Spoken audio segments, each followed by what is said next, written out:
go. All right. I enjoy your enthusiasm. My name's Jay Shinoy. I'm a comedian, and for anyone who's over 21, this Wednesday, I'll be headlining Ruby Room Comedy over at the Shaskeen on Elm Street, 9 p.m. Please come to that. We're not here to talk about me, though. We are here to talk to a couple of people that are going to join us on stage right now. Please welcome Janet Varney and Greg Sipes to the stage.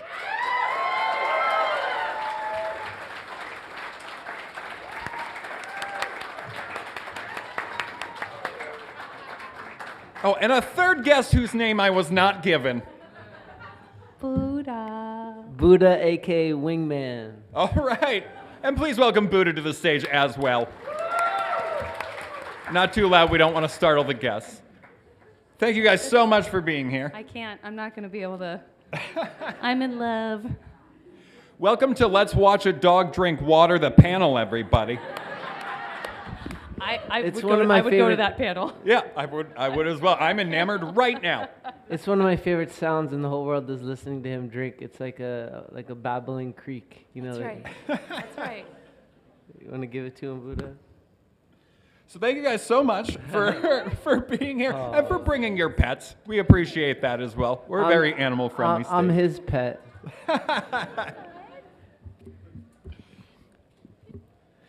Yeah, dog, bless you all. Thanks for having us. No, we are all going to be so distracted by the animal that's on stage. Who okayed this? This was horrible planning. I just feel he really makes meaningful eye contact. I wish each one of you could have the meaningful eye contact with Buddha that I feel like I'm having right now. Yes. We're never apart. He's in every recording session, every business meeting, every flight. The only time we're not together is if I'm on a surfboard. Cute. And usually he's on the beach with a hot chick watching me. Yeah, he is. Yeah, he is. Oh, boy. Okay. All right. Boy. All right. Mm-hmm. All right. We're going to focus. We're focusing in. We're going to rein it in. Focusing in.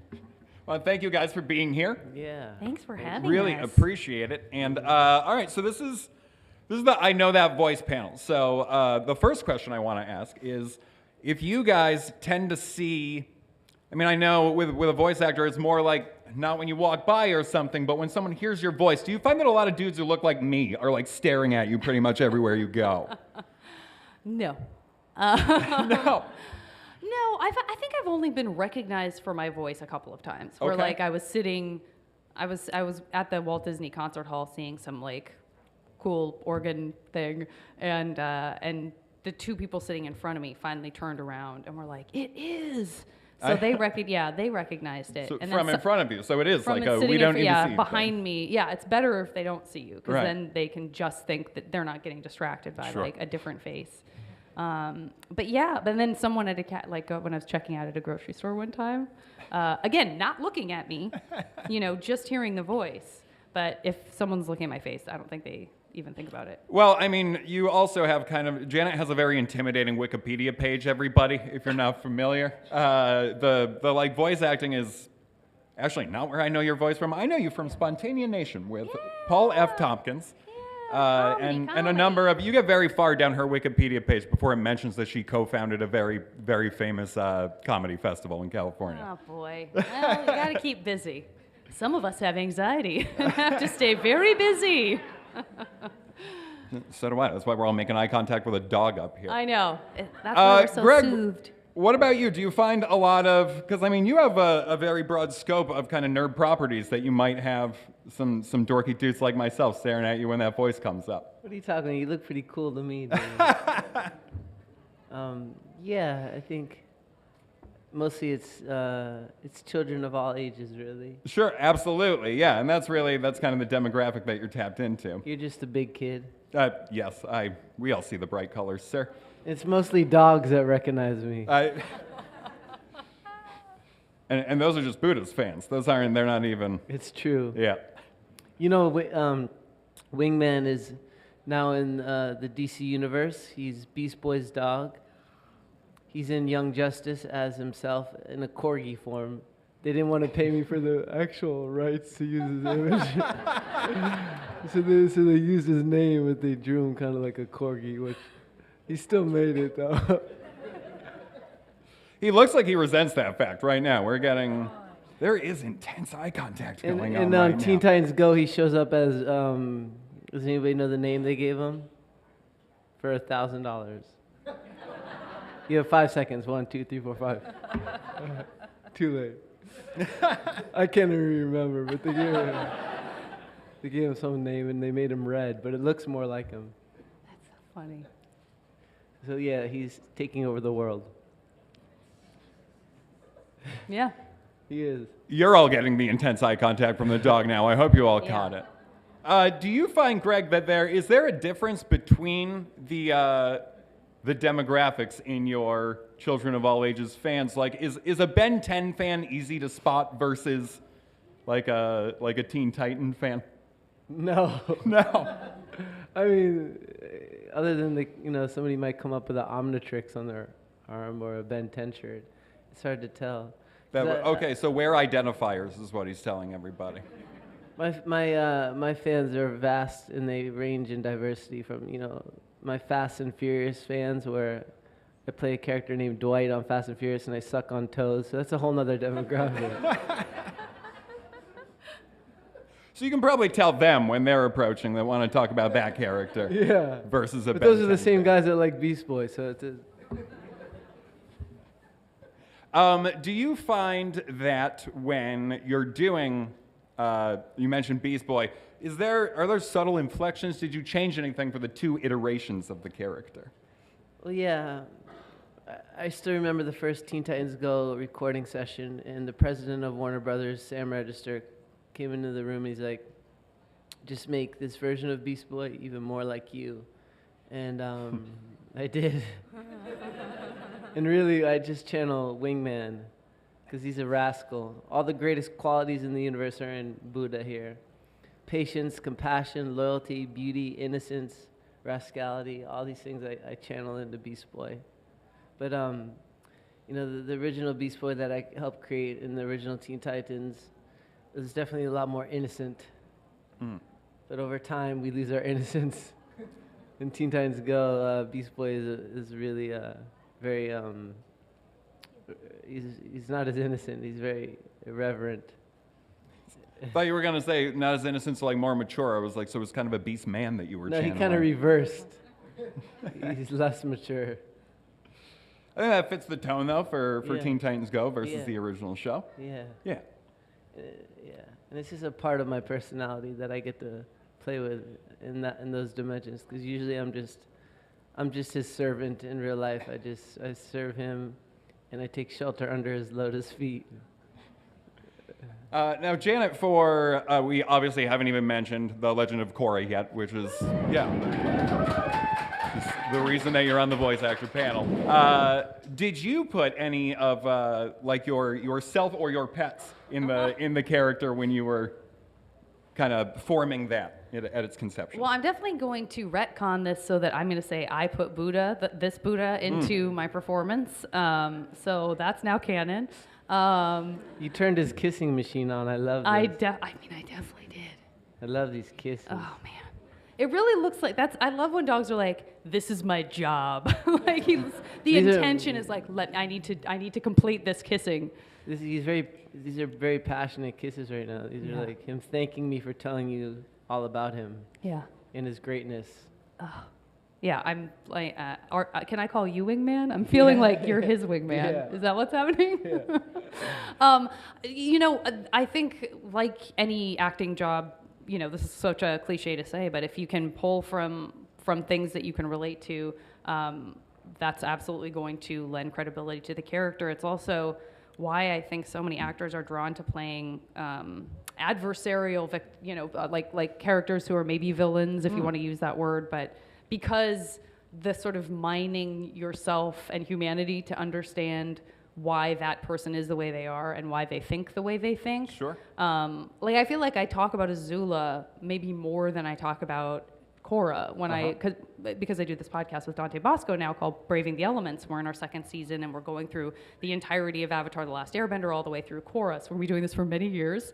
And surely we'll cover all the Avatar Studios stuff as it comes out. But that's something that I love talking about, and everyone else seems to too, is like really trying to understand the people who are doing the things that are maybe the most questionable. But Coral, she has elements that are unlikable in that that she's a teenager, Sure. trying to understand, like, being let out into a world with all of these kind of expectations about herself, about other people, and using sarcasm to sort of protect herself. And the sarcasm to protect herself thing was the thing I like understood immediately in the character description when I auditioned for her. It was like, oh, well, I wouldn't know anything about that. I'm sure I'll get this part. I did not think I was going to get it. It was shocking when I did. Well, we mentioned that you're a stand-up comedian, so sarcasm is kind of how we communicate. So yeah, that's Zero stand-up comedy, only improv. Really? I've never done stand-up. that's no. all right. Yeah, it's wildly intimidating. I like to have a whole group of people so we can lift each other up if we're not at our best. But I like to be the sole stand-ups, it's all focus of you. attention. It's a lot to have on your shoulders, my friend. I honestly now am just wishing that there was some way I could work in being on stage just having a dog that I can divert to anytime it gets awkward, because this is a dream come true. The greatest gift you could ever give yourself is a dog. Agreed. Cats are cool, but they're not a dog. Now, do you guys have a favorite moment or a favorite episode in any of your voice acting endeavors that really comes to mind when people are asking kind of an experience that you've had? So like a You go first. As you're like Rolodex of everything I've done, and I'm like, voiceover, that's easy. I got to be Wonder Woman in the Injustice movie, and that was wild. But yeah, for Legend of Cora, I mean, for sure the 4th season, you know, that's when the stuff that was kind of had the deepest impact on me and was the most relatable in some ways to me happened. And then, you know, the end episode when she walks off and onto a vacation in the spirit world with Asami was just a very beautiful moment and something that, you know, continues to kind of resonate as I meet people and do cons like this. So spoilers, everybody, but I'm glad that moment meant a lot to you. If you're here because you like that show but you haven't watched it till the end, what is happening? I'm in. Why? I'm in that show. What did you do in the show? Who knows? You don't remember. You're wrong.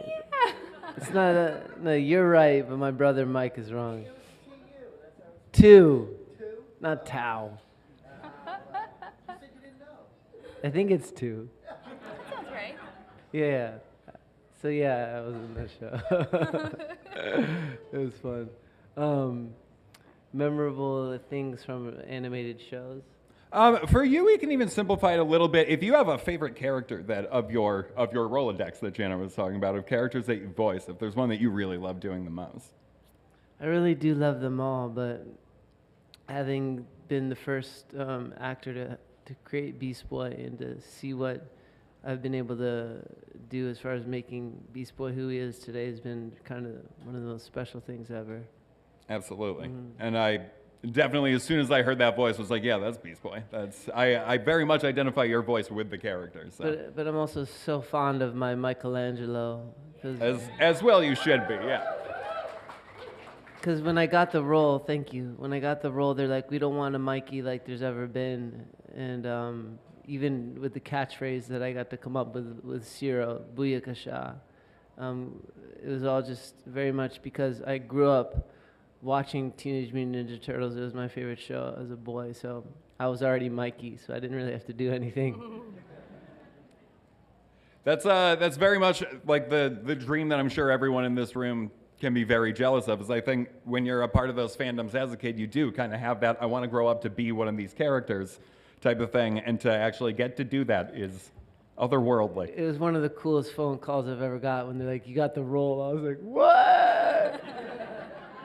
I still don't even really feel like it was real. But when I get to see Ciro and Kevin Eastman and we all unite and rejoice in the fact that we get to be a part of this world, and especially Kevin for creating it. And Ciro, I mean, those guys put so much love and work into their art. They're the highest level masters, so working with them is so cool. Fantastic. Well, let's go ahead. Let's open it up. If people in the crowd want to, go ahead, form a line. Let's get some questions going for Janet, Greg, or Buddha, if you want to ask a question of the reason we're all here. Go ahead. That's right. So, Greg, I just want to say the first time I ever heard your voice was in a little show called Super Robot Monkey Team Hyperforce Go. Another Ciro Nieli show. Yeah. Way ahead of its time. Yeah, Amazing. definitely. And I think I speak for all of us when I say we are praying for Young Justice to get renewed again. Me too. Me too. Yeah. And Janet, hopefully Brian and Dante call you back for an animated movie based on Cora. Oh yeah, I mean, I just am showing up for the podcast. Like I'm like, I'll just talk about it as a fan forever. So I trust them to make amazing stuff. Yeah. Okay, so my question is for you, Janet. If you could choose one bender to help you take on the team of Azula and Ozai, Oh man. who would you choose? But you cannot choose an avatar and you cannot choose Zuko. Zahir? Let's see what he gets up to. Let's see if we can point that in the Ozai Azula direction. Okay, thank you very much. Yeah, great question. Hey, Clay. Hi. You remembered my name. No. Well, afraid so. I can't gush enough about both of you. Cora is this amazing character in this amazing world, and it's so cool that you're a part of it, and you did such a good job. And then Beast Boy and Michelangelo. Do I have to say anything else? Nothing. Thank you. I remember 2003, and I first saw Teen Titans. Thought it was the coolest thing, and your voice was so I was just like, that's it, that's him, that's the character. So I can't gush enough. Thank you. Thank you. My question is, that's not exact question. Can you both of you walk us through your casting calls for Cora and Beast Boy, respectively? Cora first. I mean, yeah, I mean, I definitely was just kind of getting into voiceover. I had done a Nickelodeon pilot in which I played a sarcastic unicorn. Again, sarcasm, that's a through line. And I auditioned for it at my voiceover agents, and then I got called back to Nickelodeon, and then I got called back to Nickelodeon again. There may have been one more. At some point, they did kind of a chemistry thing with Faustino and PJ and me.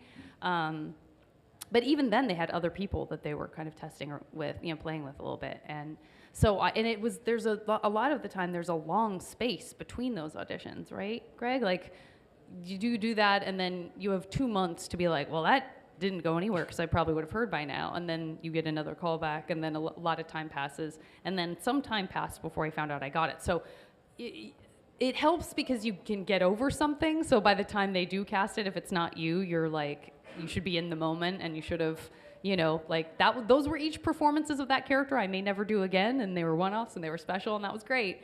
But like your phone call about being Michelangelo, I definitely, when I got the call that I had gotten the part, I was in Joann's Fabrics buying some doodads because I like to craft, and yeah, he told me that I got it, and I screamed and jumped up and down, and a bunch of adorable old ladies were like, "What?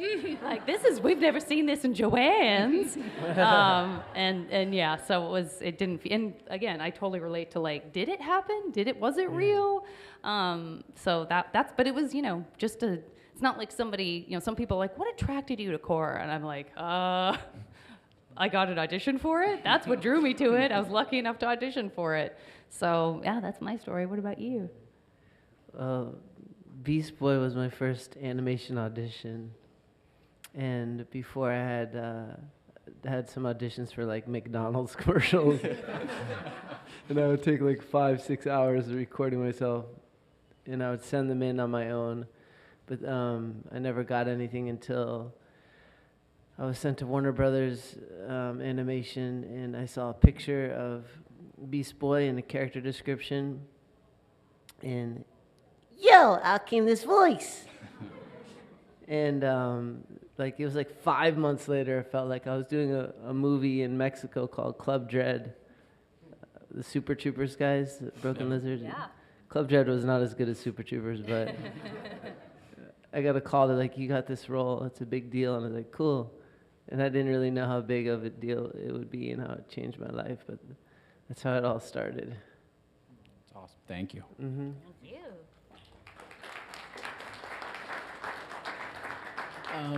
Hello there to the both of you.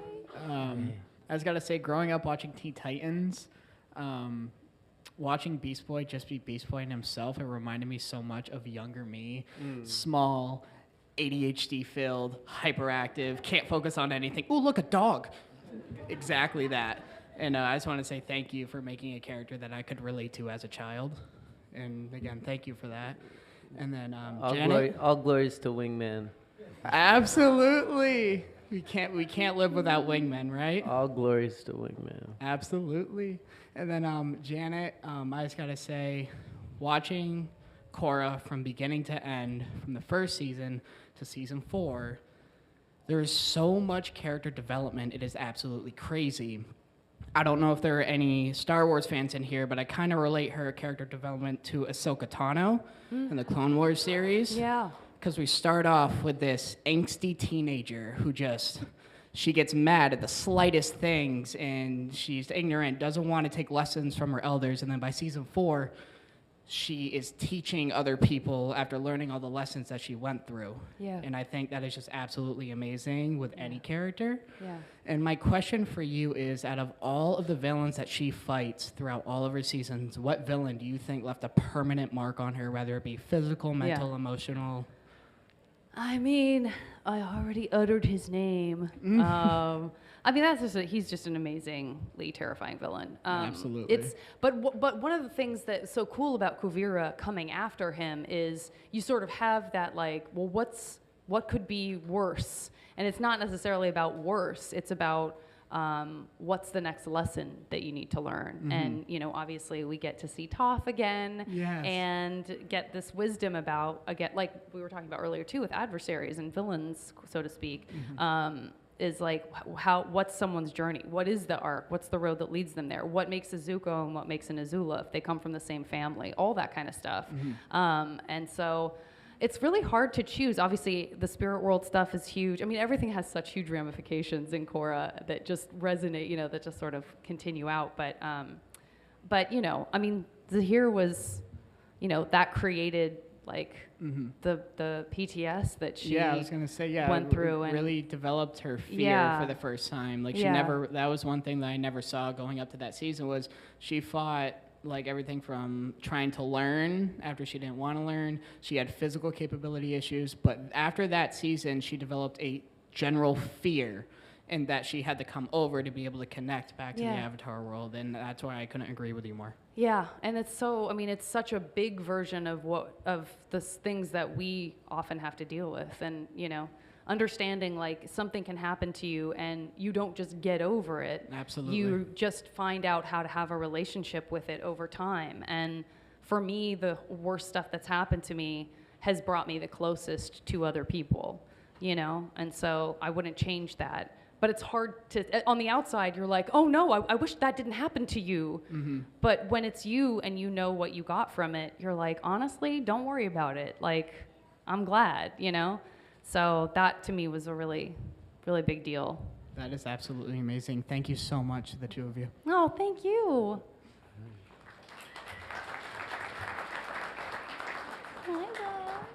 First of all, I just want to say it is an honor to meet you guys, and despite my 3 years of being at Comicon, this is the first time I've been to a panel, so I just want to throw that out there.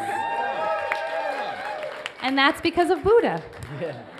I guess my biggest question that I want to ask Craig Kipes is, what would it be like if Michelangelo met Beast Boy? I'm right here. That's literally all I had to ask. Thank you guys for having this be my first panel that I got to witness, and I hope you all have an amazing journey in your voice acting careers. Thank you. Thank you. Thank you both for being here. My question for you, Mr. Sipes, is, so in the Teen Titans fandom, people really like to latch on to the whole Beast Boy Raven relationship. From your perspective, why do you think that is? Why do you think the fans are so interested in that relationship? Well, Tara Strong and I, we really love each other. She's one of my best friends on the planet, and we've been kind of seeding their love for each other in the show since the very beginning. And we've definitely influenced the BB Ray ship in a big way, to the point where we have a podcast called The Ship It Show. Has anybody seen The Ship It Show? Raise your hand. Have you seen The Ship It Show? Just one? Definitely today, go and check out The Ship It Show on YouTube. Subscribe. We've done a lot of really cool episodes, but it's because of Tara Strong and I's love for each other, and it's really cool to see how us being playful with our friendship has affected the whole universe essentially. Great answer. Thank you. Yeah. Hello.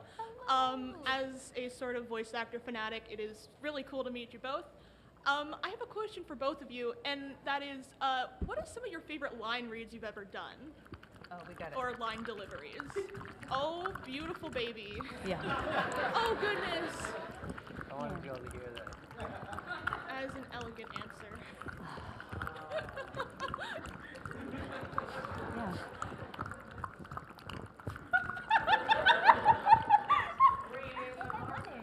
Yay! You're doing great. I believe in you. So does that answer your question, or did you want? Absolutely. Water is his favorite food. Take a moment of enjoying this. It is so close to the white noise app I used to sleep. I seriously am like. It's amazing. Good job, Buddha. Good job. Thanks for that. Yeah. Okay. Oh my goodness. Good boy. What was the question? I know the glory of the dog. My question was, what are some of your favorite line deliveries or line reads you've ever done for any of your characters? Oh boy. Line reads. Yo, mama. That's it. Amazing. Yeah, that's I mean, obviously, I know favorite quotes. I'm trying to think if that is different than like line reads. The one that for some reason the one that springs to mind is "Mornings are evil." Because at the time I really felt that way. Now I'm a bit of an early riser. Who knew? Thank you all very much. Thank you. Hi. Hey, Sarah. Oh, you remembered my name. That's so You better believe it. Yeah, I mean, I was there like 20 minutes ago, so. Don't ruin it. I'm sorry. I revealed the secret. That's amazing, though, trick. that you can remember anybody's name. I could barely remember my own name. That's The worst facts. part if there's one of you in line whose name for some reason I blank on, then I'm like such a bigger asshole than I would be if I didn't remember anyone. Oh you yeah, know what it I mean? helps that It's a mistake. We're together again. It's a so mistake. You get the pair. Yeah, but we had the conversation about like the friend who hasn't watched Avatar, Yeah. but I don't think you told Yeah. me your name. I'm Bella. Bella, you did not tell me your name. Oh yeah. So I actually have a question for you. We know that there's the whole like Avatar Studios thing that's happening in the animated movie and the live action series. But if they continue on with like post Cora, is there anything that you want to see animated that like you could be a part of, like past what we know of Cora? Yeah, I mean, I don't know. I feel like there are so many time periods, like predating Cora, that I want to see because I'm so curious about, like so many of it. It's not just, I mean, there obviously is stuff that is covered in the amazing books and comics, Yeah. but even within that, there are gaps that I would love to see filled, or just characters that we've heard a little about, or avatars we know a tiny bit about that, you know, that I would love to know more about. I don't know, like, where my voice fits in, I don't know. But I've certainly told the guys, like, if you want me to voice, you know, a teacup, I'm so happy to do that. Be the new Cabbage Man. I'll sell cabbage. We gotta save that Do one like for the James Cabbage C. Man ancestor. Yeah, there you go. So, but like Avatar Kyoshi, but it's like the Yeah. Or just the cabbage cabbage.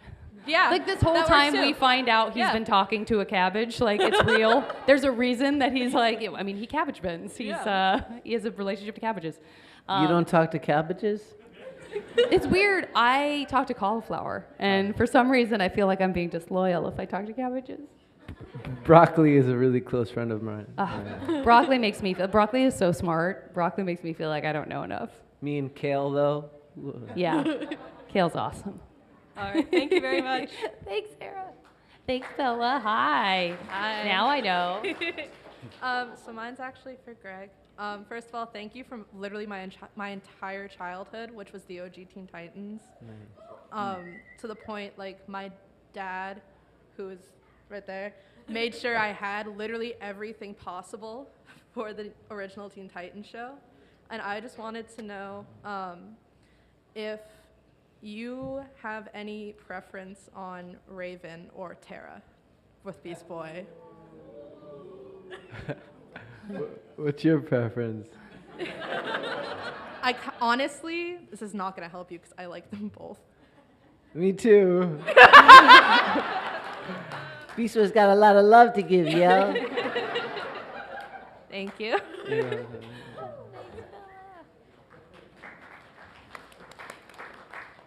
Good afternoon. My question's for Janet. There was a change in the bending forms from, obviously, Cora from the original. Did you prefer visually the more boxing and, MMA style, or the traditional martial arts styles? Boy. I've never thought about whether I had any kind of preference at all about the bending, because I'm just in awe of all of it. And getting to talk to Sifu Kisu and Brian Konetsko about how the bending was shaped, which we haven't even gotten to Cora yet. So we're totally going to have the conversation of, like, how are you adapting? How are you changing when you go pro bending? Like, what does that conversation look like? I mean, again, I'm living in Avatar: The Last Airbender right now, so I'm so focused on just Toph, for example. Just watching an earthbender move is so inspiring to me. So I'm sort of in that mode, especially knowing that, the praying mantis style was ostensibly, like, legendarily designed by a blind woman, and they didn't know that when they created Toph and her bending style. Was like, what? Doesn't seem like a coincidence. That's just a beautiful universe thing. So that's kind of the space that I'm in. But I know that, like, from a technical perspective of what they can animate, like, Mike and Brian and Sifu Kisu were so excited for Cora because there were just advances in what you could do and how you could show the moves. That's, like, such a non-answer, but yet I talked about 5 things about it. So is that good? Thank you. Thank you. Hey there. So my question's for Greg. Considering that you were a big Ninja Turtles fanatic and that you got to voice Mikey in the 2012 series, who is my all-time favorite character and my very first favorite Ninja Turtle, what was it like for you when you got cast into the predecessor series, Rise of the TMNT? As Sheldon, Yeah, Sheldon. it was cool. It was just, to be a part of the continuation of being part of the turtledom. But, for me, it's bittersweet, because for me, like, being Mikey is one of my favorite things to do. So it was always like, even when I was doing Sheldon, I was still being Mikey, another version of Mikey.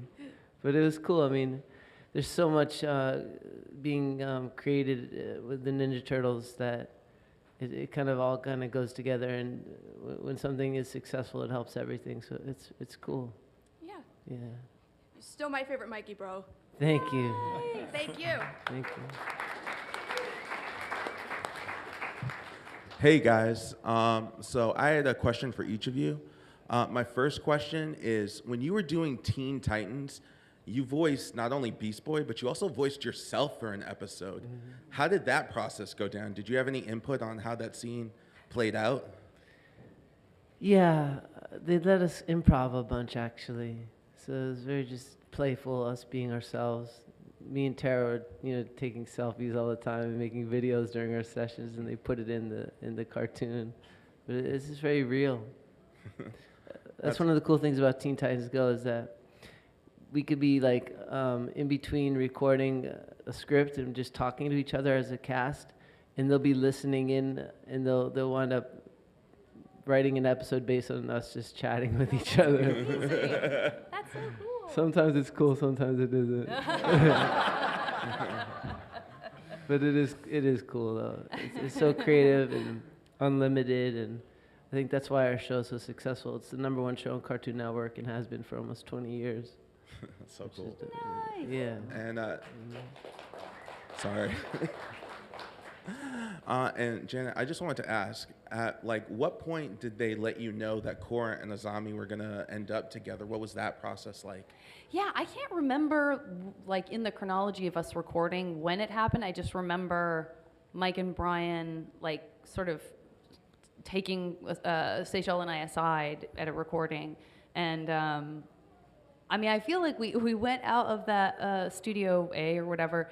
It's been a long time since I've been there, but and then there's just like a little gap between the two bathrooms.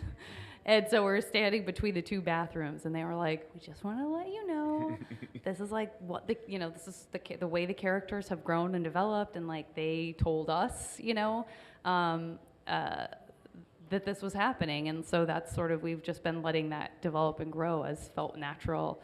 And we both started crying immediately. We were like, "Oh my God, this is so amazing! Like, this is so cool." Because we just knew, there wasn't a lot. Even now there's still, but like there's still stuff that, there are definitely young people that I meet who, someone a little older than them is like, "Oh, no, it was such a big deal that Cora and Asami were canon." And they're like, "Why is it a big deal?" And we're like, "Exactly." Like, yes, you can be, like, "What? That's fine. That's a fine reaction. That should be the reaction." So yeah, so it just, and then again, like getting that full circle of people, meeting people at cons who came out to their parents because of Korasami and stuff is like, I'll never be able to repay that, just the joy and the privilege of getting to be a part of those stories, even hearing them is like amazing, Well, people worship both of you guys. Thank you very much. Oh man, thank you, buddy. Thank you. Hi, guys. Any general advice for someone looking to get into the biz? I'm going to start recording a series of audiobooks. And cool. I've taken some voice classes. I've done some acting. And I'm like, I've only dabbled in it, but this is fun. Yeah, pretty fun, huh? If you could just tell me how to make $1 million in your industry, that would be great. I would love someone to tell me how to do that. No, I mean, this may be true for you as well, Greg, but we always point people to D. Bradley Baker's amazing website, iwannabeavoiceactor.com. He's part of every fandom, he's part of every universe out there, and he didn't have to do this, but he built this amazing resource online that I can go to find out like what gear he recommends for his home studio, who has more experience, but you can go there with zero experience at all. And he sort of walks you through, like, take acting classes, take improv classes, find people you like to make stuff with, all that kind of stuff. But like the amount of time he has put into that, talk about giving back. He's just doing that out of the kind of his heart because he believes in people and knows that like anyone can do it. So that's the hub as far as I'm concerned. Yeah, and just do it all. Like, get sock puppets, read books, just, "Yo, man, what's going on? How you all doing? This is Mr. Hand." For real. Literally, just that character right there that I came up with, Mr. Hand, I developed the whole show with Klasky, Arlene Klasky, she created Rugrats. But so you never know, just being playful, what will happen, and that's really the place to start is be playful, do it because you love it, and do everything you can, acting classes, and make your own stuff, shoot it, work with other people who are just beginning or whatever, just don't limit yourself at all. Awesome. Thanks, guys. Mm-hmm. Yeah. Thank you. Hi, Hi, my name's Hunter. I have a question about voice acting because it's something I've been very passionate about. Actually, a week from this Monday, I'm going to be starting voice acting school. Out of Canada, so that's fun. Nice. How do you prepare to go behind the mic? Like, do you get physical? Do you have to get in a certain mindset for when you start recording? What's something you do to just personally prep for a scene? Boy. My biggest anxiety now is like how dry or wet is my mouth. You know what I mean? Yeah.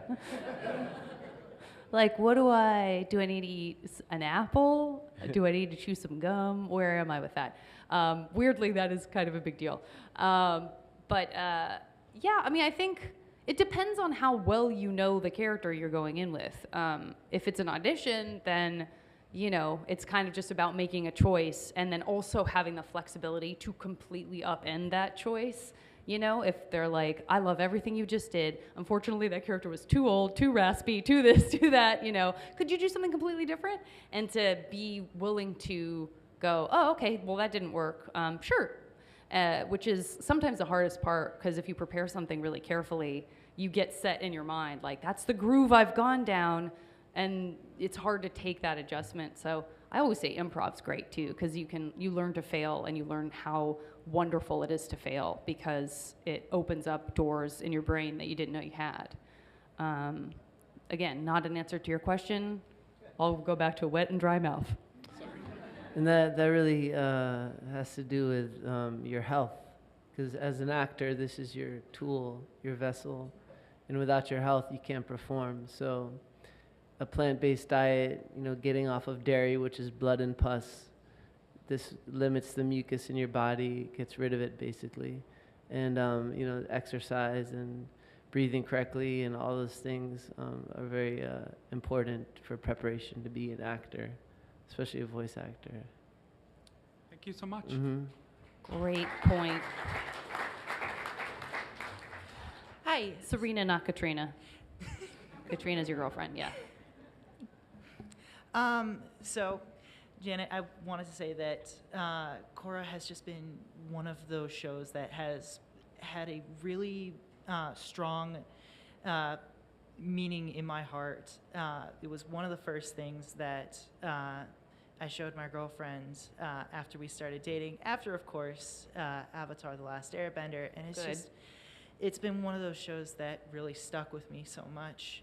And I guess my question is, so a lot of shows nowadays have started to add in kind of queer characters, you know, things like Steven Universe and the Owl House with Mae Whitman.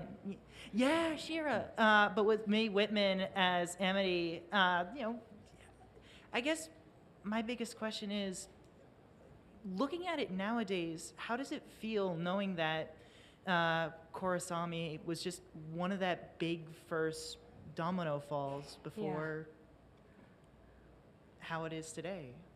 It's amazing. It's amazing. I mean, again, like, just getting to do season 1 was life-changing.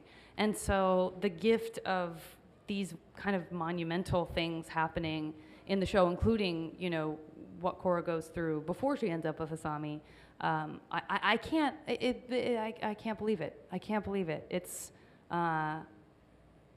you know, I mean, so much of what my life is shaped like now in terms of, like, do you feel like you've done something that mattered if I die tomorrow?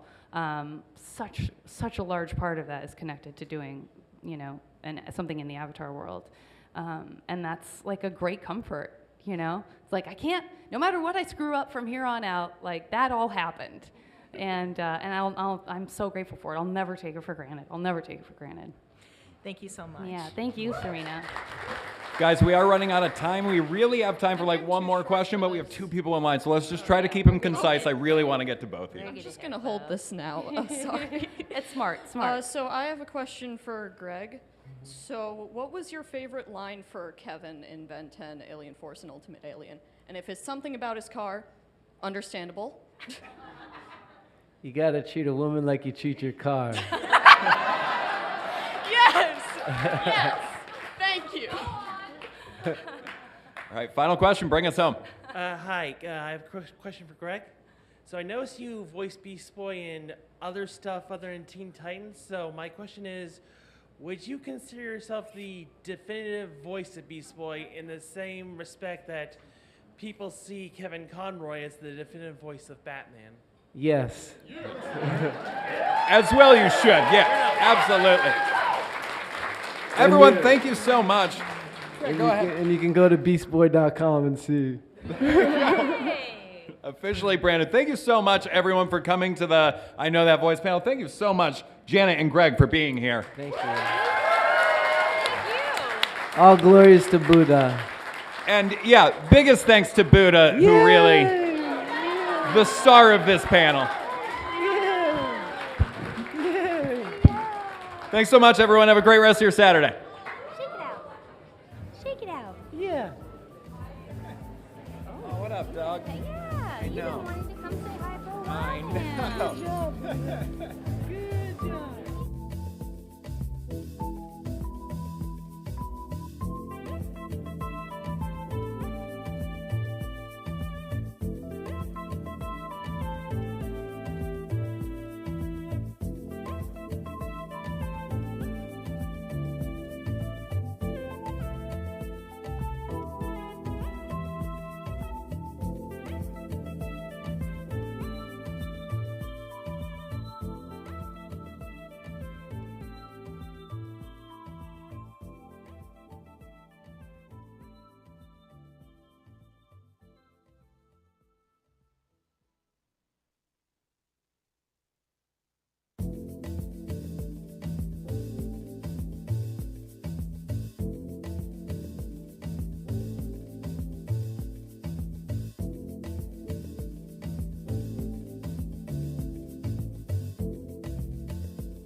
And there's lots more to come, which you'll be hearing about today. So we'll get started here in just a couple of minutes, waiting on them to wrap up a little bit of signing, and we'll get going. Thank you for your patience, y'all. Appreciate you.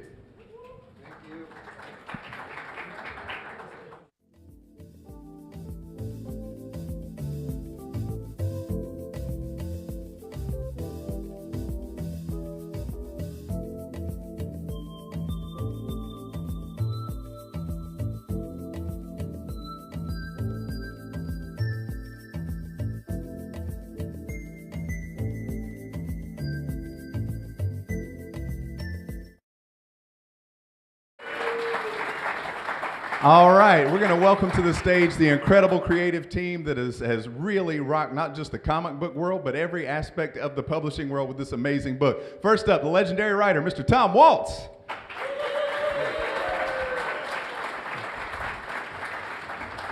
Absolutely incredible colorist, Luis Delgado.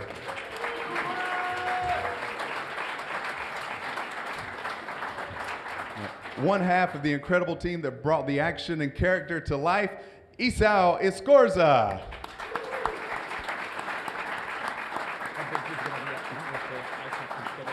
And the other half of that team, Isaac Escorza.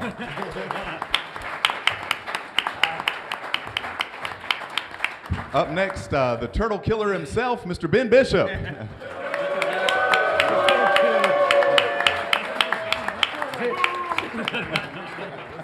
And ladies and gentlemen, last but not least, you may have heard of him. I've seen a few people in his line today. The one and only Mr. Kevin Eastman.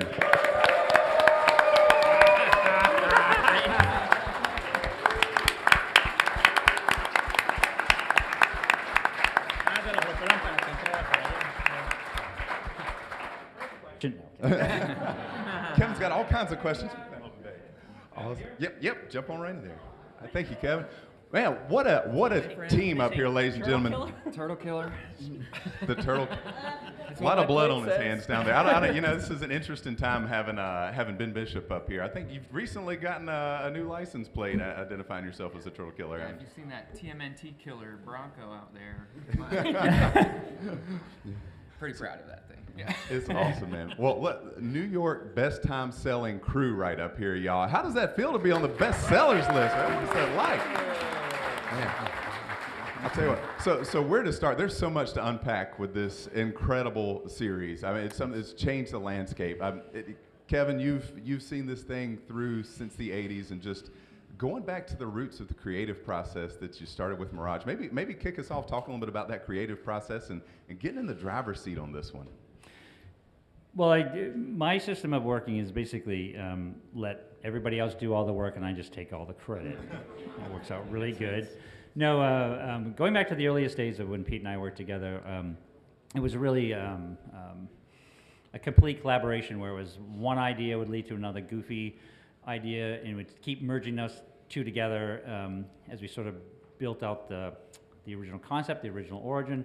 And our barometer was always laughter. If it made us laugh and it's something we loved and we enjoyed and we wanted to see, because we wrote it specifically for ourselves. It wasn't really written for, like, hey, if we make them turtles, we'll sell more copies, or we would take the approach this way or that, the fans will love it. It was really written for two original fans, which was Pete and I, so we really used that as the original source, the original passion, and then to try to pay respect and homage to so many of the people that we stand on the shoulders of that inspired us when we were kids. You guys like Jack Kirby and so many other writers and artists in the early days that would be the ones that would get in trouble because we'd be up in our room reading comic books instead of doing our chores or our homework or all those things. So it was sort of putting all those things together into one giant thank you note, which became the first issue of the Teenage Mutant Ninja Turtles. When we did the first issue, it was done to be a single issue because we never thought we'd sell enough of the first issue to do a second issue. And then this crazy thing happened is you guys bought them. And right here in the birthplace of the Turtles, which you guys know was all born in Dover, New Hampshire, right? So this is home turf. We own this country right here. We own this is it. So it was that was how the first issue started. We produced it, we sold it. We were grateful that we sold that many because we paid my uncle back, my Uncle Quentin, who lived here in Manchester, New Hampshire, when he loaned us the $1,200 to do the first issue. And so we could pay him back, but then we started getting these calls and people asking for, well, when's issue 2 coming? And when Pete and I were like, well, we never thought there'd be a second issue, or we'd never have an opportunity to do a second issue. And that's really where it all started. So the issues kept going and going, oh, thank you, and selling. And to us, starting with issue 2, it was really a special moment because that was when the dream came true. For however long it lasted, Pete and I had finally stepped into or sat behind our favorite, again, our inspirations, those original comic artists and writers that inspired us. And we were living the dream, a childhood dream of writing and drawing comics for a living. And that was the most important, the most precious thing in the world. So I'm going to jump, fast forward to the birthplace of The Last Ronin. When Pete and I had gotten to issue 11 of the Turtles, it was a point where we'd wrapped up a fairly large story arc, a couple of series of story arcs, but we sort of had the Turtles in Northampton, and we'd wrapped up a big moment, and we had them all together as a family again, which included the one-shots on each individual Turtles. And we kind of thought, like, looking down the road, where do we go from here? Where do we go next? And we said, well, let's look 30 years in the future, which this was 1987, so we were looking into 2017. And we said, what would be, say, the final Turtle story? That's it. The sort of issue 1 was the beginning. What's the final story going to be? And then this crazy thing happened is that was also the same year that we started developing the toys, the cartoons. The first cartoon series came out in 1987, that Christmas break in 1987. And then the first toys came out in 1988. And then the time to do this story that Pete and I wanted to do just evaporated. We were now in full control of all things Turtles and having a great time, but the creative on the comics drifted away. But we had this story that was sort of set aside, and then it was, 5 years passed, 10 years passed, 20 years passed, and things had changed. And so I'm going to jump way over to how The Last Ronin then was born. The guy on the other end here, the incredible genius, my best bud, Tom Waltz. Tom Waltz has accomplished something that very few writers in the world of comics have ever been able to take credit for, and that is writing 100 issues in a row of a comic book and writing 100 brilliant issues in a row.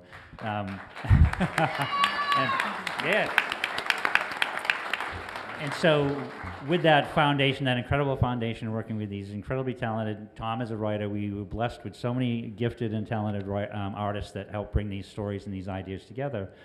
As we were heading towards issue 100, and I remember, and I'm going to let Tom talk in a minute because it's fun. As I remember when we first started, it was like, well, if we could just get 1 year out of this, it would be great. At first it was just 4 issues. Just 4. And I hope 4 issues.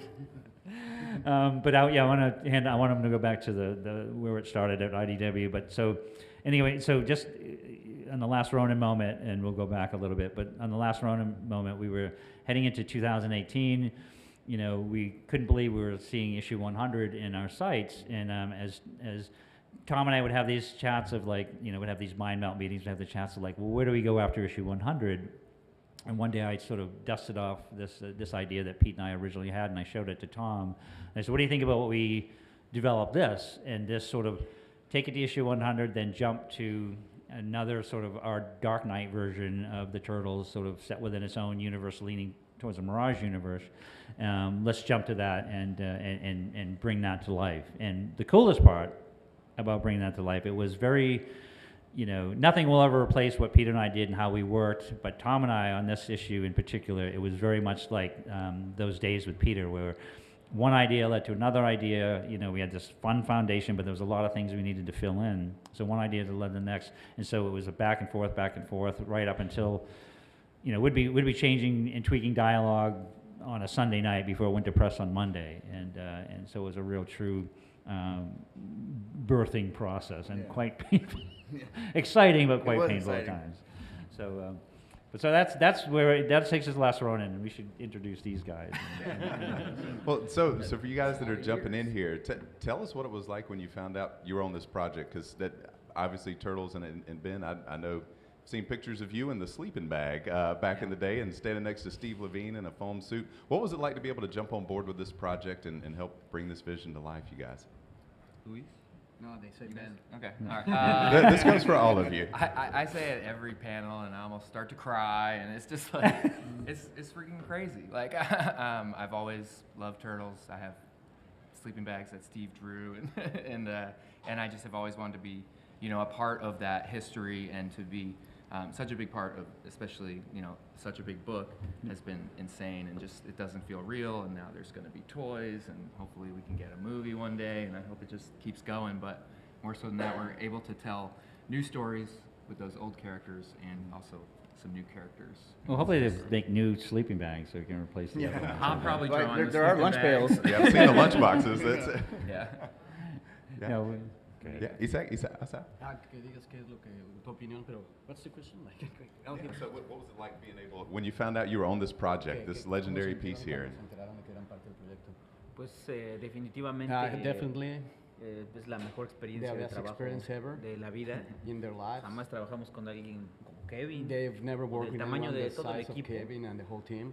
Entonces fue increíble So it cuando was esto incredible. comenzó. When it all No began, sabíamos de dónde cayó. They didn't know where it fell. It fell from the sky for Ya them. con el paso del tiempo, pues hemos conocido la historia con más detalles. So with the time, they understood the story better and every detail. Pero sí ha sido una cosa increíble que But it's been incredible todavía no nos cae el that 20. they haven't actually realized what's going on. I'm gonna, ¿Cómo te sientes? this you want- What? Pues para comentar que pues en un principio At the no beginning, teníamos ni idea they didn't have any idea de lo grande que iba a how ser el big proyecto. it was going to be. Lo tomamos como un trabajo. They just took it simplemente, as a project, y pues ahora nos ha sorprendido and mucho now they have, it blew la them from acogida the que ha feet, tenido toda la gente, how much a you la que guys love it, agradecemos por and they thank you guys for everything, for the love.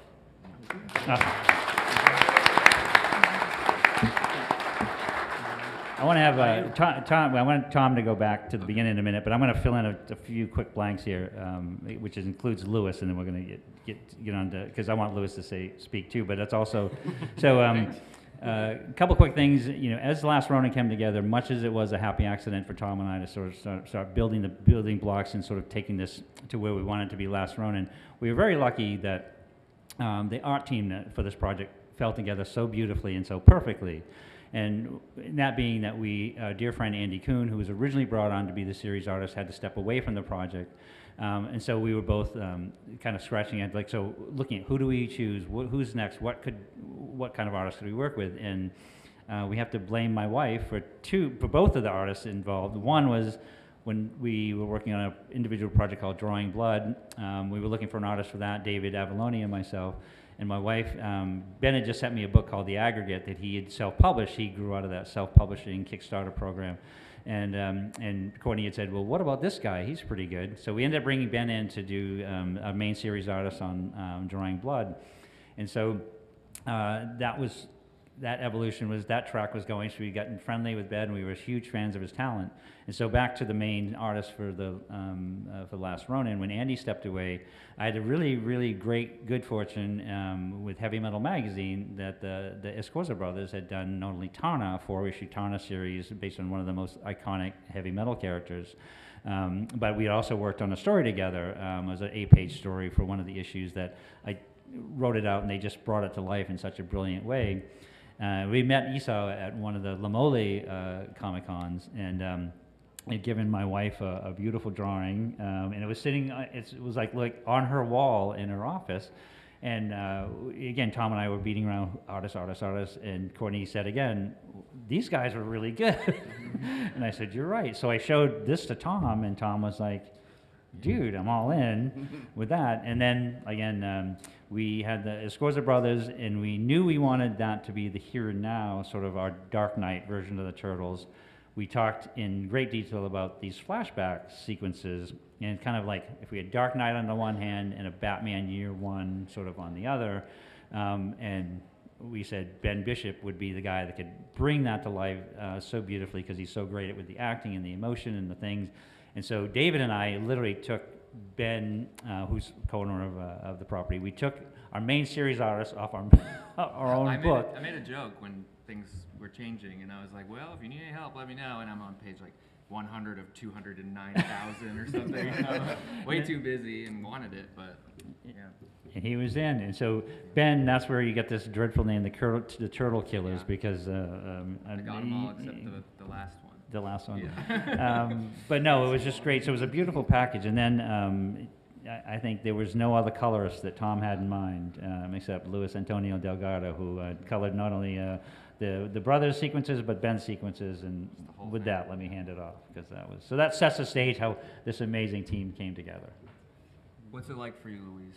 Well, it was amazing from the beginning because I've been working with IDW and Tom for like 15 years, and I grew up watching all this stuff. I mean, I started with Ghostbusters, and Ghostbusters, as you know, did a TMNT crossover. So for me, that was the first time I did Turtles, and I was really excited and felt like a kid. I loved Michelangelo since I was a kid. I had my own skateboard that I never learned to use, and but I had it. I won it for my birthday, and I had it, and I used to put Band-Aids on my elbows, pretending I was a turtle when I was a kid. I have pictures somewhere, but I'm never gonna show them. But then then Ghostbusters stopped. And then there was an opportunity for the colorist, and Tom just reached out to me and told me, there's a tryout. Do you want to do it? Of course I did. I stopped everything else. I went out, and I think it took me less than 24 hours to send it back. And I was just waiting. I mean, it was painful to wait because he said that Kevin liked my stuff, but they had to get approval from Nickelodeon. And I was just like praying, and let's hope we can do this. And then Nickelodeon said yes. They approved me for the project, and then that's where I started working with the project. But the best part was, I remember when I was doing Ghostbusters and TMNT, I had no contact with Kevin, just with Tom. And so I didn't actually know him. But now with the last running, we start like exchanging emails, and he told me, "Hey, bro," and I talked to my friends like, "Kevin Isma called me bro." Now I made it. So now I'm here. That's all. I think that's one of the most beautiful things about the book is how you all change. I mean, changing styles is classic Mirage, right? When you look at every artist and every turtle iteration and bringing that all together in the book to tell those different storylines. And Luis, the way you change colors from one story to the next, it's just it's miraculous. And Tom, from a storytelling standpoint, I mean, obviously when you see what happens to the turtles, it hits hard. Anyone get some tears in your eyes and as you go? Yeah, Splinter and Donnie Page, man, my two tops. Tom, y'all were killing me in that. You've done it to me twice, IDWN now. What's going on? Talk to me about that process and how you all decided how they would go out, because it's when you think about what Splinter's a really intelligent being, right? And then looking at them charging into this. I was listening to the Turtle Tracks Has everybody podcast. read this book? Yeah. Spoilers sorry. ahead. Spoiler alert. They're all dead. Too late. If you hadn't read it, go grab some copies off of Kevin and Ben's table. There's some there for you. But when you were trying to figure out how they went out, I think it was tough to watch that process. But I heard what you said on the Turtle Tracks podcast about it coming back to a revenge story, and in that space, like the mind just goes to a different world, right? Yeah, and originally when Kevin and I started, we were really leaning really heavily into the Mirage. Matter of fact, we thought this was going to be the end of the Mirage story, but it was pretty quickly we figured out this isn't a Mirage story. This is a whole new Turtle story. So, but we wanted to stay true to the core, even with the IDW book all those years, as different as it is, at its core, it's still a Turtle story, and anything Turtles is about family. But what Kevin was really wanting us to lean into was that revenge aspect, which was a big key to the core to the Mirage series. And, I guess even to the movies to a certain extent was that there was this vendetta between these two families. I mean, there was just unsolved bloody business between two families that went way back, in their personal histories. And so what Kevin was saying was like, this is the culmination of that, and it has to be these two families still. So it happens to be the last Ronin, and it happens to be, the descendant of the Shredder, which is Hiroto. And so we knew that right in and of itself is just kind of a violent kind of a way of telling a story. Even if there is no violence, just the idea that there's revenge that's waiting to happen, that there's vendettas that are being played out. So we knew that it could never be pretty. This was not going to be pretty. It wasn't this. As much as you want to talk about honor and redemption and all that stuff, ultimately, it's like Hatfields and McCoys. And is there honor in that, or is it just two families that just maybe you should sit down and talk and figure this thing out? But they're not going to. They're way past that, to the point where in the story, actually the hardest thing for us, it wasn't the death so much, because we talked about the deaths early on, and we kind of knew, we built around those things, and we said, what if they Donnie dies here? What if Raph will be the first one to go, because he's the hothead, and he's just going to dive into this thing. And it was kind of one of those things where we weren't constrained. There was no, this was like Nickelodeon, to their credit, they said, go for it. We want you to tell a story, and it's going to be a violent story, and even more so, I mean, a lot of people will say, and I think you agree with me on this, Kevin, they'll say, oh, those Mirage stories were so gritty and they were so violent. But they were, but I think sometimes people remember them even more violent than they were. Yep. We actually ratcheted it up from that level, and they allowed us to do that. And it's hard. This is like a brand that's goes across ages, you know, from little children to adults, and it's hard to kind of mess with the brand, you know, because some people will say, oh my God, turtles are so violent. But they said, no, this story needs to be right. And Kevin had a vision, and they're like, let's just go and see what happens. So we knew the deaths were going to be violent.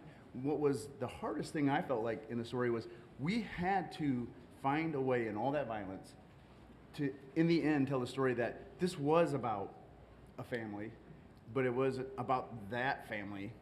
That wasn't about the family with the vendetta, the family with this long bloody history. It was about the new family that the last Ronin finds, and there's redemption in that. Like there's hope. At the end, there's hope in all this carnage. You know, and it was hard. It was hard for us.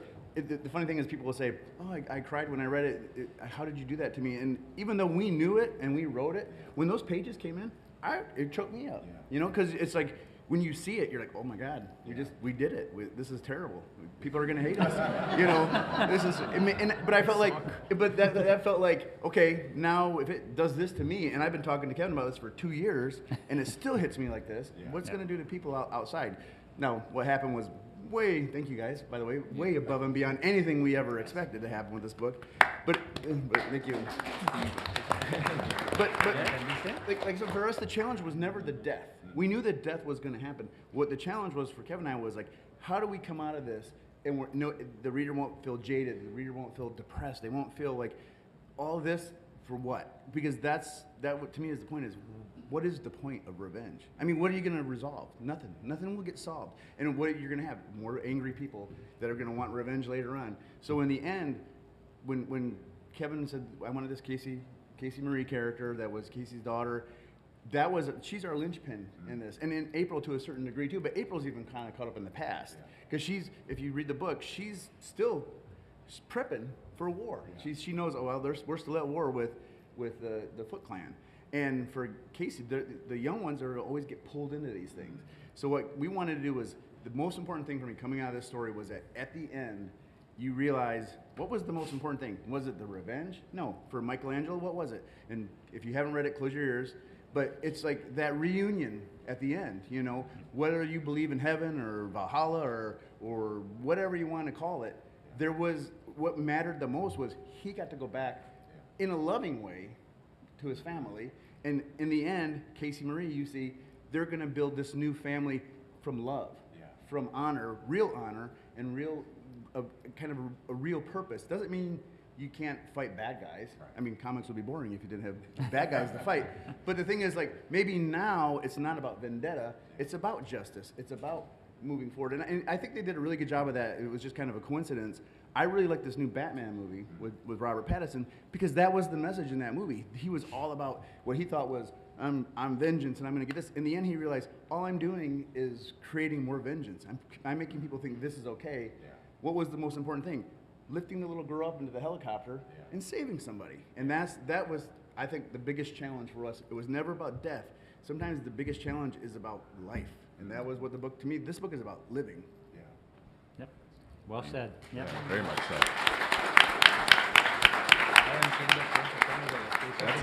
That's a master class in writing right there, I'll tell you what. There's so many iconic moments in this, and so much of it is so serendipitous, from Mikey being the first turtle to the last turtle. But the Fugitoids also held a really special place in the entire series. Kevin, talk a little bit about, the Fugitoid, and that goes back to gobbledygook, right? So right in the early days, and Was that always the plan for him to be there at the end and play that space? That was one of the beautiful things that evolved with Tom and I evolving the story, and it goes back to the original notes. I've got it was great because back in the early days, Pete and I would like handwrite everything, but then Pete started playing around with this newfangled thing. It was a computer. So he started playing with this computer, and so he would type everything out that we talked about and then add to it and then would do it. So I had this printout, and it's the one I showed Tom. And with that, we kind of went through and we picked certain moments that we liked out of that we felt, well, this is a great base for, like, you know, how the ninjas were, these zombified, you know, half robot, half a human cyber ninjas. There were so many different pieces, but one of our favorite pieces in both was a page out of Pete's sketchbook that he was showing things like what the iPhone was going to be, or his version of the iPhone. It was going to be a mini computer. This is an '87, right? Mini computer you hold in your hand and can do all the. He was like, to the you'll point where watch your news on it. And it He's was like, a it's flip gonna have phone. an It looked LCD like screen and it'll run for 2 hours. But the funny, and I don't mean to interrupt, but that was the part where I was like, I said, okay, I really like this outline, Kevin, but we're gonna have to change things because apparently Pete was Nostradamus. All this stuff exists. So if we go with this story, it's not a futuristic story. It's actually like 1999. Yeah. So it's crazy, and that was. But the other on that same page was this, and that was one of the ideas that Pete and I had in the original thing. And Pete did this beautiful sketch again, right out of a sketchbook of the Fugitoid's head. Something had happened, and we hadn't even had written. That wasn't written in the original notes that Pete and I had, but at a moment that, you know, the Fugitoid needed to come back to help, and April goes to in her lab because she was a scientist at that time as she was in the original stuff, and she pulls the Fugitoid head out, and so from I'd say probably the key building blocks were 40%, 50%. They were there, the pieces there. Then I elaborated on them, Tom elaborated on, and then from that we started recrafting and building the story, even like looking, all right, 2000, by the time we started talking about it, it was 2018. It was already a year past when Pete and I had said it, 30 years prior. And so what is it going to look like? What time period are we going to have this happen? So the Fugitoid's evolution in that story, we broke it out in broad strokes, but it continued to build throughout that story. That's the beauty of, you know, writing, and it's like it is the same. The process is the same for me as it is for Tom, and that you know, when we are writing and that kind of stuff is evolving, it's like from something that we've talked about, and then once you start the actual process of laying out, or in Tom's case, writing it out, that's when everything, you see the pieces start fitting together, and that's when you have those wonderful happy accidents where you've had this splinter here, and you know it in your mind, and it's going to go here, but you're not sure where, but you know it's going to be here somewhere, and then as you arrive there, and it's almost like you're not as in control as you think you are in some cases, because it sort of almost writes itself. So those moments were great, and like that whole resolution and how that all came together. So many of the moments in that story were born out of that collaboration. And then, you know, the best part of some of that stuff too, and I want to, you know, again tip it back to the artist, because it was, you know, the story that we wrote, and even some of the layouts we did, the stuff that I would pass off to Ben, and with the stuff especially with the Escorza brothers, because you might have noticed I don't speak Spanish very well. They don't speak English as well. If they do, they're not letting us know yet. But he's laughing. So I'd send them basically, and that was the fun part. It's like, so I'd send them the layouts, and it would be a basic script, and they just saw it, and they brought it to life in such an amazing way, because there weren't final designs in some of this stuff, or there weren't final anything. So they were literally sort of handed this off, and they brought, you know, their A game to the creative development of that story. So that was really, when you talk about that, and you know, just so many looks that Ben brought to the story. Everything happened as it went along, and that's the beauty of the evolution. It's almost, I want to say it was like directing a movie, but in some ways it felt like, so we... I always say it was probably the most organic writing experience I've ever had, because it would literally be like to the last second, things would change, because we just felt like there was something guiding us. I always use this. This is, if you've heard this from me before, I'm sorry, I repeat this a lot, but when people ask, how does the storytelling happen? How do you write stories or whatever? And I always say, anybody see that movie Heat? You know, the movie Heat, and there's a part where Robert De Niro goes to the computer hacker guy, and he gives him the bank schematics. He's like, shoot, you could build a bank with this. Where do you get this? And he goes, it's just out there, man. You just got to know how to grab it. And I said, that's like everybody, I think everybody in this world has that radar. It may be for something different. My dad's a carpenter. He can take this table and probably turn it into an even better table. I could make a bonfire with this table because that's about what I can do with wood. You know what I mean? But the stories, like, I never, it's you know, I don't have zero ego, but they talk about talent and stuff and natural talent, but I think we just all have a radar, and that happens to be mine. I see those patterns, and Kevin's right there with me, and I think the artists see the same thing, and they just know how to render those things out, just like somebody can, like Pete. Pete definitely had a science mind, and it blew my mind when I saw the outline. Like I said, I started cracking up.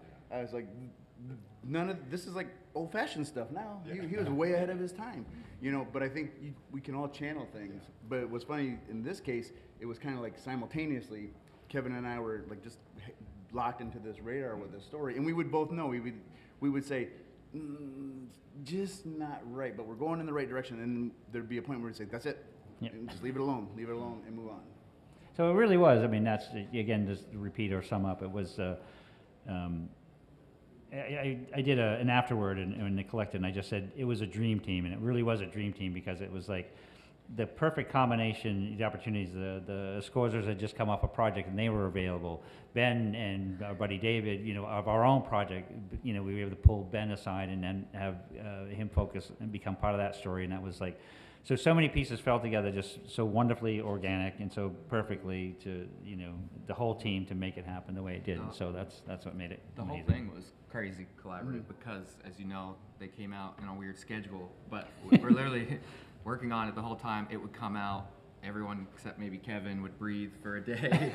I'd watch all the YouTube reviews and be like, oh, when do we start the next one? When do we start the next one? And we'd go right into it, but that involved, you know, sets, locations, designs, and a lot of times there wasn't a lot of time for that. So Kevin's like, I've gone here, keep going, go that way. And then you would send stuff to the brothers for like the big turtle tank and things like that. It was just so cool. And then Louise would be like, oh, that Sin City cover with the red moon is pretty cool. We should do that in the Raphael scene. And they were like, okay. Like everyone was just on board for good ideas. Yeah, that was great. And that's you know, the best part of that kind of creative process. If you have an unfortunate experience as a creator working with someone that has too big of an ego to recognize a good idea, then the project's doomed. But if you get a bunch of people that actually are smart and know, like, you know, dude, that's a really good idea, wherever it comes from, take advantage of it, because that's what makes it beautiful. And never be afraid to steal. No, I'm just kidding. And then, you know, if these guys weren't here, Tom and I would be taking all the credit. Well, thanks. That's an incredible answer. And to think that the TurtleCom could have been the first iPhone, you know, if you just created that branch of Mirage Studios and technology there. The shell phone. The shell phone, that's it. That's it. Well, I want to turn it over to you all and ask some questions. So if you've got a question, feel free to jump here in front of the microphone. Go ahead and start lining up. And as you're doing that, as we're looking forward, I know we've all heard about a little project called The Lost Years that's coming up. I don't know what can be said, but you know, let's just tell everything. Just tell everything. This is the first real full Last Ronin panel, right? Yeah. Yeah. It's crazy. This is the last Ronin panel. The first. First real last. It's the first last. Yeah, we've first never all been on a panel together. So it's time to tell you everything that's coming. It was all lies. Nobody died.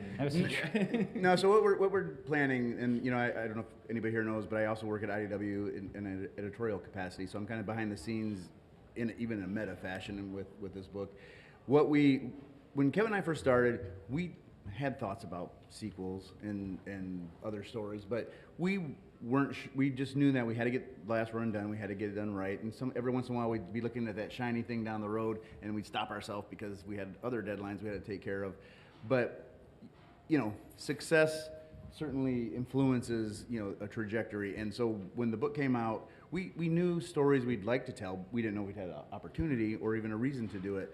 And then the thing just went bonkers and just sold like crazy, and everybody was freaking out. Then everybody's like, more, and, you know, and even us, because then it was something that we knew was important to fans, and we knew the stuff that we knew that you guys didn't know.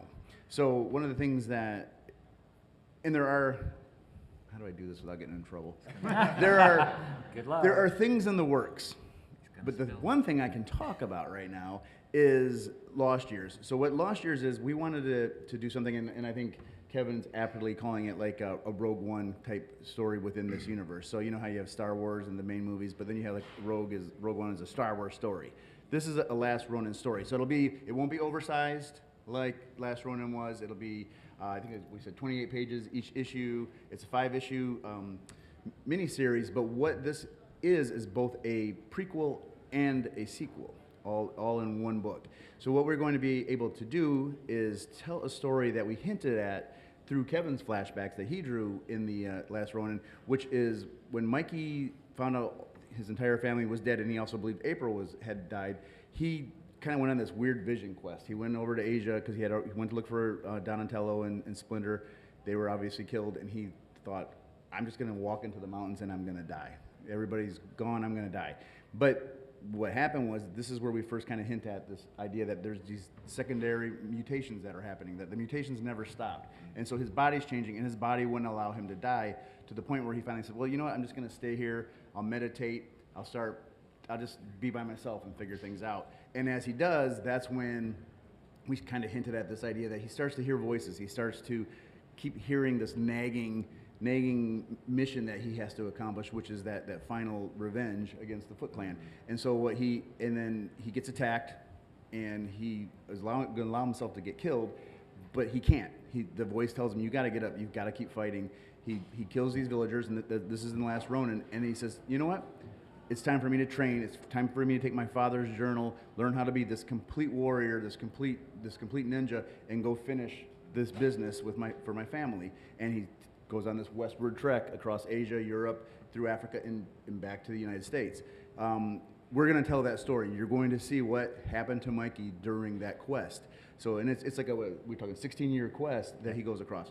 Simultaneously, in the present, at least in the present, in the Ronin world, we left April and Casey Marie in an interesting situation where they've resolved the problem with the Foot Clan, or so it seems. And you might have saw there was 4 little turtles in a little tank that they seem to be maybe mutating or growing. So without any spoilers, we have 4 new turtles that are coming, and this is going to be the story about what Casey Marie and April do moving forward from the end of the Last Ronin, alongside those 4 little turtles. But it will also be a 16-year story on their side. And what you will see is how Mikey got to New York, and then you'll also see what happens in New York after Mikey was done and after he passed away. So we're really excited. So we've brought in an artist that I worked with for many years on G.I. Joe, a very talented artist named S.L. Gallant. He's going to be drawing the main story, and then we've got Ben, who will be drawing I shouldn't say the main story, because there's really 2, I consider them both main stories, but he'll be drawing the past story, whereas Ben will be drawing the April and Casey Marie story. So now, I get to draw the 4 new turtles. He's going to get redemption. Now he's like, he killed turtles. Now I'm bringing them back. We're even. You're even. Drop the mic. So, another car. Yeah. So it's an interesting book because, again, we're dealing with those 2 different timelines. Beyond that, I won't say anything past Lost Years, other than probably within the next week, there's another surprise announcement coming that kind of relates to what we are doing in the Lost Years. So kind of keep an eye on the comic book press. We've all put in our quotes, and they're just going to put the press release out there. So there's more information that will be coming. And over time, obviously, we will be sharing some things, artwork, designs, stuff like that. But it's a really exciting time. And the key for me is that, it's exciting to talk about 4 new turtles, and I think it's going to be a big deal. I think people are really going to, I'm hoping this is kind of like a next generation of turtles. But again, it's not Teenage Mutant Ninja Turtles. It's kind of like the Ghostbusters. I love all the new Ghostbusters stuff, but come on, it ain't Ghostbusters if Venkman ain't somewhere in the picture, right? You got to have all those 4 guys. Those are the Ghostbusters, and you can have 1,000 Ghostbusters, and I think you should. But there's always those 4 guys that started it all. So you never go away from what got us here, and that's Michelangelo, Raphael, Leonardo, Donatello, Splinter, you know, and their friends. So we've got it's challenging what we're going to do, but we're hoping that this is just the next step in building this new universe, but at the same time celebrating everything that's come before. And I think that's one thing we've done at IDW really well, and Ronin was just a continuation of that, is we never forget where this comes from. We don't. You know, if we change things, it's only because we were inspired by the stuff that came before. We never poo-poo anything, you know, that came before us, because it all matters to me. I think it all counts, you know, and if you're sitting here, you know, Kevin was saying he and Peter were joking around, and here we are all these years later, and this, I think Turtles is about to hit another renaissance. We're like hitting the new Turtle era. Turtles are like Batman at this point at IDW for sure, but it's like becoming that big. And there's other things going on I can't even talk about that aren't even comics. And I think that's testament to the fact that you get here and you last this long, because whatever started it was such a strong seed. You don't ever forget about that. You celebrate it, and that's what we're gonna do. So we're already, you know, in true typical Kevin and Tom fashion, we're scrambling, but I guess that's how we work, and we'll get there, and it'll get done. And I'm really excited. I think the announcement next week too will get people really fired up. Yeah. It's always worth the wait. I was just my final teaser is the Escosa brothers helped build the Last Ronin universe, and we're not letting them out that easy. Oh yeah. We're not done with them yet. Yeah, and they're not done with us. They're yeah. They'll be back with a vengeance. They've we're giving them a little breather for a few minutes. Yeah, that's it. That's awesome. Well, what questions do we have from the audience? Don't be shy. Don't be shy. Yeah, come on up. Jump up to the microphone. Yes, sir. Tell us your name and feel free to ask. My name's Eric. Appreciate all the work that you guys have done with the Turtles, especially with the Last Ronin. So my question comes from an artist's perspective.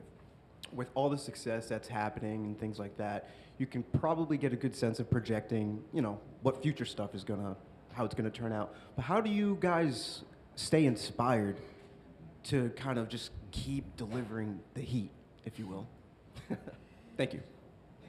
For me, it's just like, this is what I've always wanted. I'm here, I'm gonna do my best job, I'm gonna have the best days, I'm gonna feel great drawing, I'm gonna put on good music, and just like try to enjoy it instead of having it be that job, that burden, that deadline. It's like, no, remember, this is what you've always wanted. Like, all you have to do is do a good job. And so I focus on that a lot, and all of that is inspiring. And we talked about how we pull from different things for the Last Ronin. At first, it was almost a Mirage-y, end of a Mirage story kind of thing. I was pulling from everything. Like, I love the Zero TMNT show, where it's just like, this was the best in this iteration. This guy was so cool in this iteration.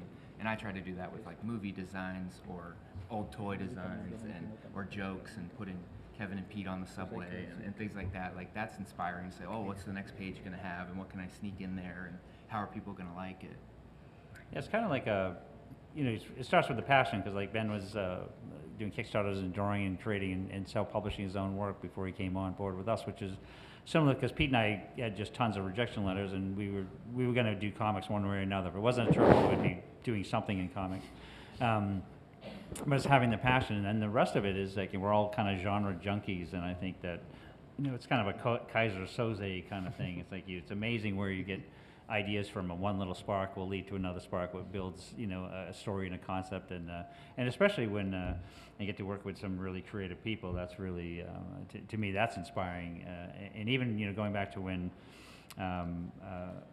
I went down to meet Tom for the first time, and he had this idea for his version of what we call the IDW Turtle Universe, which was taking his favorite parts of different Turtle universes and coming up with things like the reincarnation aspects, building out this whole other foundation to tell stories from multiple Turtle universes. But it was great. It was sort of, he staked his claim, he carved out his turf, and then gave us a place where we could bring in so many elements. And then Tom's fresh ideas and fresh approach to that also mixed with guys like Dan Duncan and Corey Smith and so many artists that came on board initially. That, to me, is, you know, the old guy in the bunch was super inspiring, because it's like, you know, the old guy's got to raise his game a little bit to keep up with these kids that already draw better than I do. So. Yeah, all of that. I look at San Luco and I'm just like, God. Mateus, who's out here, you know, buzzing killing around it. somewhere. He's killing it. So. But yeah, inspiration comes from a lot of places. You just got to keep open for it. For me, inspiration comes out of love, because actually I love the Turtles and I love what I do. It's not like I get it for granted. Like I'm a comic book artist and I've been doing this for so long and I'm gonna be doing it for the rest of my life. That's not how we feel. I mean, I'm lucky and I love what I do. So I'm excited every time that I get a page because like I've told a couple of you guys, when I got the script, I was excited because I was like fan, and I was finding out what's gonna happen before you guys. So I was getting ahead of the curve. And then I got the pages, and then I got Ben's designs, and when we did Donatello, the Donatello story, he sent me, I don't know how many 100 different pictures that I had to come up with the colors, and it's all about finding the right color to put on the uniforms. And I asked Tom for help, and because some of the characters, some of the designs have already been shown, and he gave me a link with all 124 books instead of just giving me the pages. so I had to go through the books and just try to figure out stuff, and I like that. I mean, it sounds like a lot of job and a lot of hours, but it's actually something you enjoy. And when it comes to life and it actually works out, you just feel happy. You just enjoy it. What about you guys? Yeah, I say that because they both. I was curious how you guys, which inspiration, because they both draw. Pues yo lo que quise es que no conocía, solo conocía las tortugas ninja por la caricatura. Yeah, he only knew the Ninja Turtles because of the 90s cartoon, and the Last Ronin, they didn't have any idea until they found out in the scripts. So it was really exciting to hear discovering the story at the same time that they were getting the scripts. So, like they say, everybody knows that they didn't know the end of the story, and one page before the end of the story, the script, they didn't know what was going to happen. So it's really exciting to keep working on this project because they're building the story and getting to know it at the same time.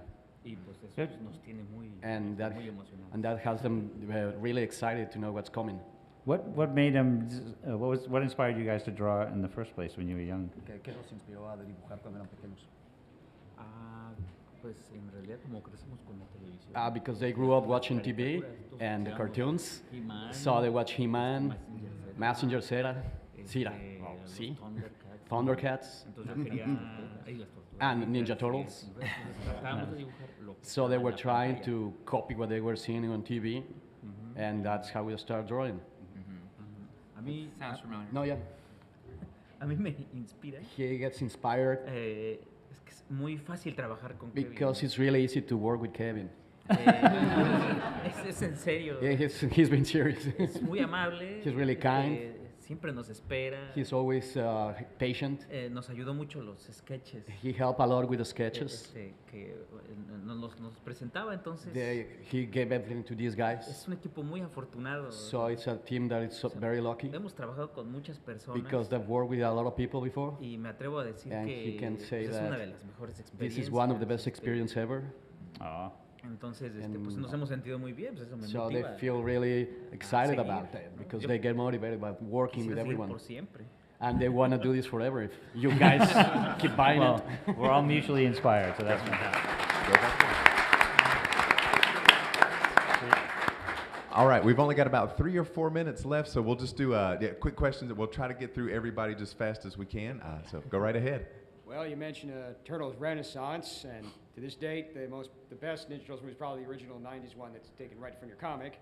If they came to you for another movie, would you pitch Last Ronin as the next movie for Ninja Turtles, or do you think it might be too intense and you might try another story? Do you think the time is right for a Last Ronin adaptation in film form? I think. Stand by. That's all I'm going to say. I think. I love it. He's always spoiling shit. And I'm not saying that like in a way I know anything or I'm making any promises, but I certainly know behind the scenes there is talk. There's definitely talk, and I think it's one of those things where it's undeniable how much this means to people, and I think the very fact that there is talk is very hopeful for all of us, because I hope it happens. Jim Henson suits, Judith Hogue, Elias, live action. Yeah, go tell Judith she needs to be in the new movie. Someone tell Judith. Go right ahead, yes sir. I actually got two questions. First one is, what would you give for advice for future Ninja Turtle artists who want to follow in the footsteps of you guys? Digo, ¿qué consejo les darían a los siguientes artistas? The- que tienen que the, ver con ustedes?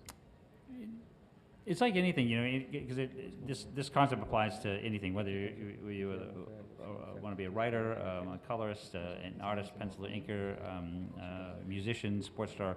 It really is like, you know, when you find the passion, if you have the passion and the spark, it's like trying to find time in every day to apply it to your craft. And I know it can be really hard if you're working full time, you have a relationship or a family, and you have so many different components you like, but if you got to try to set aside that 20 minutes, 30 minutes or more if you can get away with it to practice, because it's, you know, that's the only way you're going to get better is practice, practice, practice. And it really does, it sounds like, oh yeah, we know that part, but the reality is, unfortunately, it's true. It's just you got to really spend the time and then and do that. Because, you know, when I was a kid, I copied and traced everything. I stole from everybody, you know, and eventually it's sort of, and that was just the passion that leads you down the path. And we're down to 2 minutes. Do you mind if the folks behind you ask another question real quick so we try to get them in? Is that okay? Yeah. Well, sorry, but thank you. Yeah, ask them. We're going to be back signing right after this. So if we met, you know, don't be shy to ask at the table too. So. Hi, my question is for Kevin. Was Michelangelo always the last Ronin? Because we had Plastron Cafe with Old Time Story where Donatello was the last turtle. This, you know, that was the fun part of like the Mirage universe and the universe that's that we've had. Because I always loved this idea that, you know, when people say, "Oh, you guys have these, you know, multiple these different universes within the Turtles universe, like multi-dimensional kind of thing, like which has become very common." That idea is something we stole very early on from the Marvel universe or the DC universe. There's always multiple Superman storylines or Batman storylines or Spider-Man or stuff. So when we explored Turtles in different universes and different story ideas, a lot of times it was artists would bring us ideas that would work within the framework of the Turtle universe that we call Tales of the Turtles, or like Plastron Cafe was this great exploration of different ideas. But in particular to Last Ronin, as Tom and I built out the story, and it was, to me, there was never a question when we sat down and we said, the first Turtle born is going to be the last Ronin, not only because we loved the idea that he, in the perception of what we know as Michelangelo, he had the furthest distance to go. So he's kind of unlikely, but emotionally and psychologically, he had to go the furthest to arrive at this character, because people would say, oh, it's going to be Raphael as the last Ronin, or this. So in this particular multiverse of the Turtles, as Michelangelo as the last Ronin, there was never a doubt for us. So awesome. Yeah. And it's 3 o'clock. We're getting the high sign from the folks. They got to jump into the next room. If you want to hang around, we'll try to try to get your question. But how about a big round of applause for the Last Ronin team here?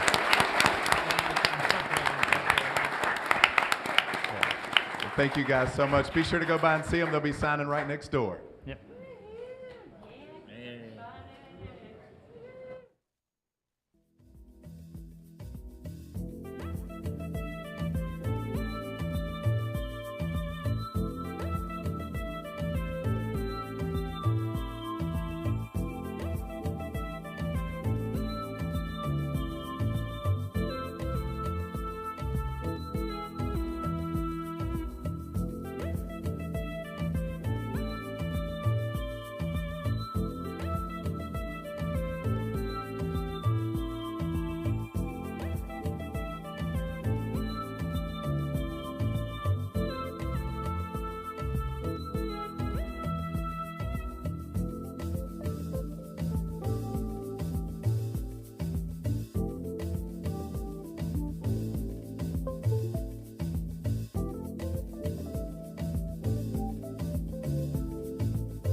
There, that's the way it's done. Excellent. How are you all doing today? Look who's in the front row. I love it.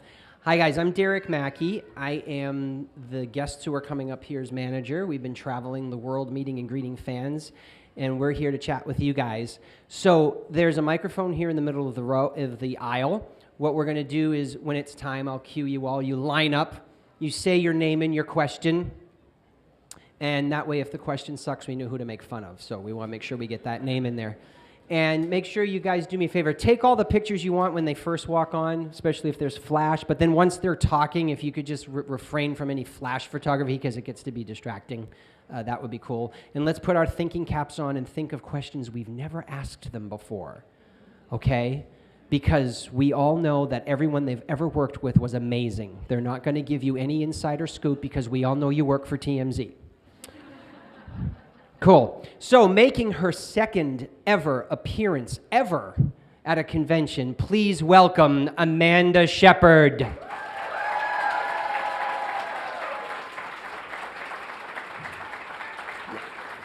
Emily from Hocus Pocus. And if you're lucky, Amanda, your microphone will be on. Yay! Try one. Oh, no? Hello, hello. Did you not get the memo that you were fired back there? Okay, why don't you just make all the mics active so that when the next guest sits down, it's good to go. I like that. A man who needs no introduction. He was recently starred in the Academy Award-winning film The Shape of Water. He's done so many movies under makeup and a few out of makeup, which we will talk about today. But of course, all the big ones we love with things like the original Hocus Pocus, Hellboy, my favorite, Pan's Labyrinth, and so many more. Give it up for the Boris Karloff of our day, Doug Jones.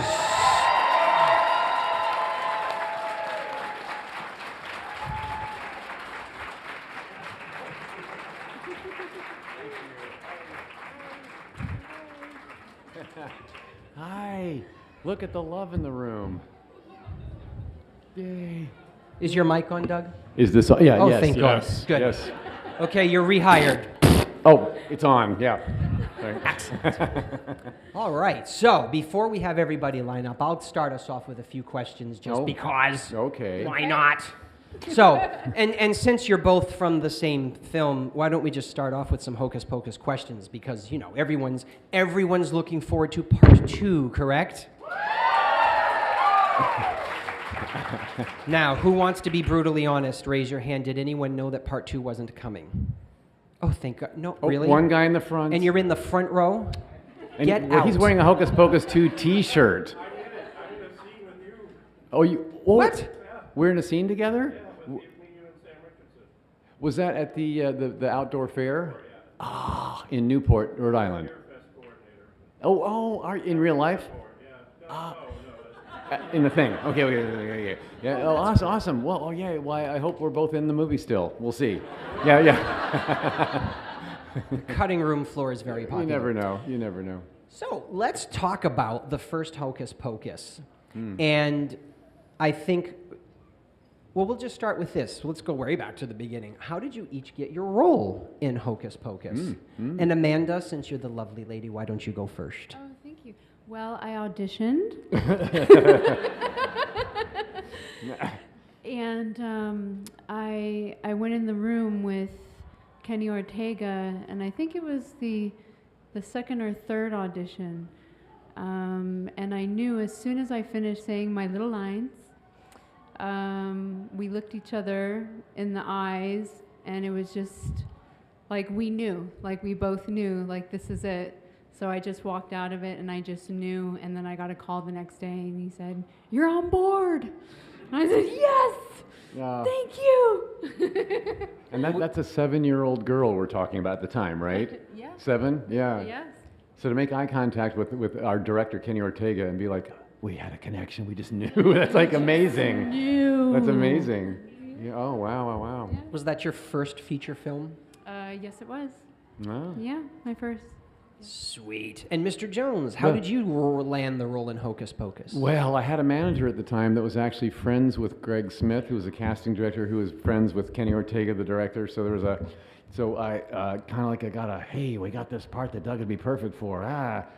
So I went to audition also for director Kenny Ortega and casting director Greg Smith, but not in a casting office. I don't know where you did yours. Was it in a casting office? Do you remember, like a? It was at Disney. At Disney, but Yeah. in an office In an building office, at Disney. yeah, Right. yeah.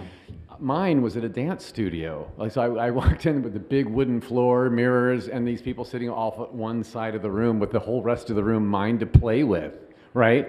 So Kenny Ortega, our director, had he had a dance background as a choreographer and a very famous dancer. So he said, "Go all the way across the room, lie on your back like you're in a grave. I'm going to put some music on. You're going to wake up, and you've been dead for 300 years, and then make your way over to here in front of us and say something evil to a witch flying in the air."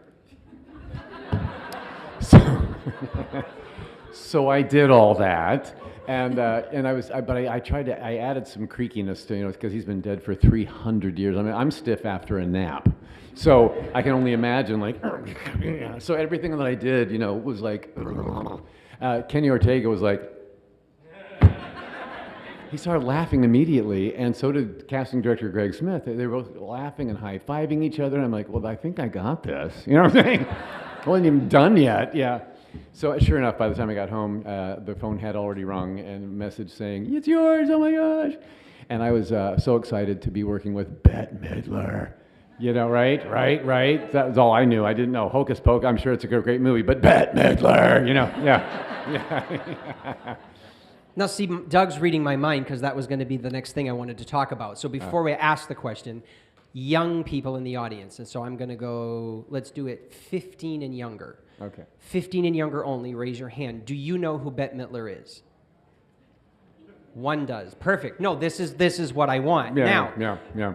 25 and older. Do you know who Bette Midler is? Raise your hand. Okay, that's what I want. Okay. Of course, right. So you get what Doug is saying. Right. So I'm a huge Bette Midler fan. Yeah. So the question is this. Amanda, you were 7. Yeah. Did Yes. you know who Bette Midler was? This is leading into the question. Yes, I did. You did. Ah. So Yes. then here, this is the formulated question then. Oh my God, what was it like to work with Bette Midler? And because think about it now, Bette Midler is like this close to you. Yeah. Sucking the life out of you. I would have died right there. It would have been it. And then if Doug will have his own story. So seriously, your experiences going in, how excited were you? Were you nervous? And then being in a room with a legend like that, what was it like? Well, I Amanda, was you go dead. first. That's how it was. No, it was, I mean, I couldn't believe it. And of course, the only reason I knew who she was because of my mother. Mm-hmm. So, and then of course I saw, what was it? Beaches? Yes. Beaches. Right. Beaches. So I was just, I couldn't believe it. And then just having her like come closer and closer to me with that spoon. You know? Yeah. Drink up. Yeah. Drink up. Yeah, I couldn't believe it. I truly was shocked. Yeah. It was amazing. Yeah, well, and I had been a fan of Bette's since college, since I was in university back in the dark ages. I think, yeah, right. If one of my classmates is here from Ball State University. I know, right? I graduated in 1982. Some of you weren't born yet.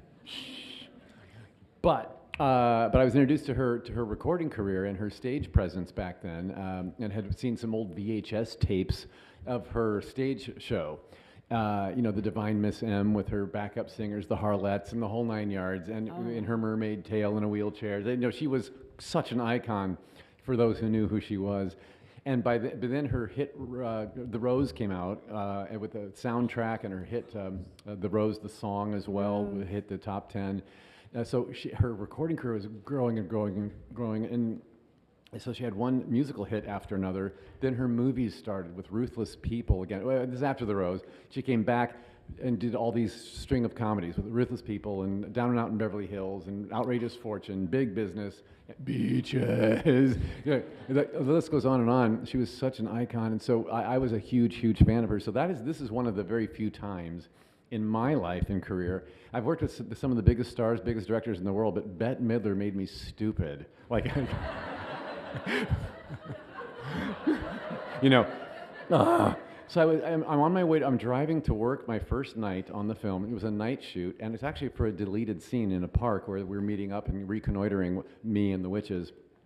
And so my first night of work, I had Bette Midler this far from my face, you know, yelling at me, of course, and her eyebrows were gone, and she had buck teeth and these tiny little lips drawn on, and I got the giggles. It's Bette Midler. Look at you. You know. Anywho, but she was so gracious and so kind, and by the end of the movie shoot, later in the shoot we were doing the scene in the costume party, the masquerade party, right? The Halloween party, where I come stumbling into the party and I kind of blend in because everybody's in costume, and.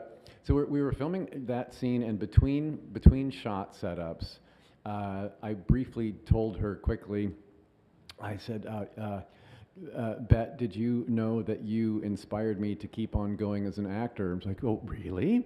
I'd seen a Barbara Walters interview of her years before, and when I was doing my Mac Tonight commercials, anybody remember the Mac Tonight campaign for McDonald's? Like, when the clock struck, hey! Well, I was in the middle. Thank you. I was in the middle of doing a shoot like that, and the director and the director and the advertising agency were having arguments and not agreeing on things, and I got caught up in the middle of it, kind of, because I was wanting to please everybody. In the middle of that work week shoot, I saw a Barbara Walters interview with Bette Midler. I don't know if you've heard the story or not before, but she.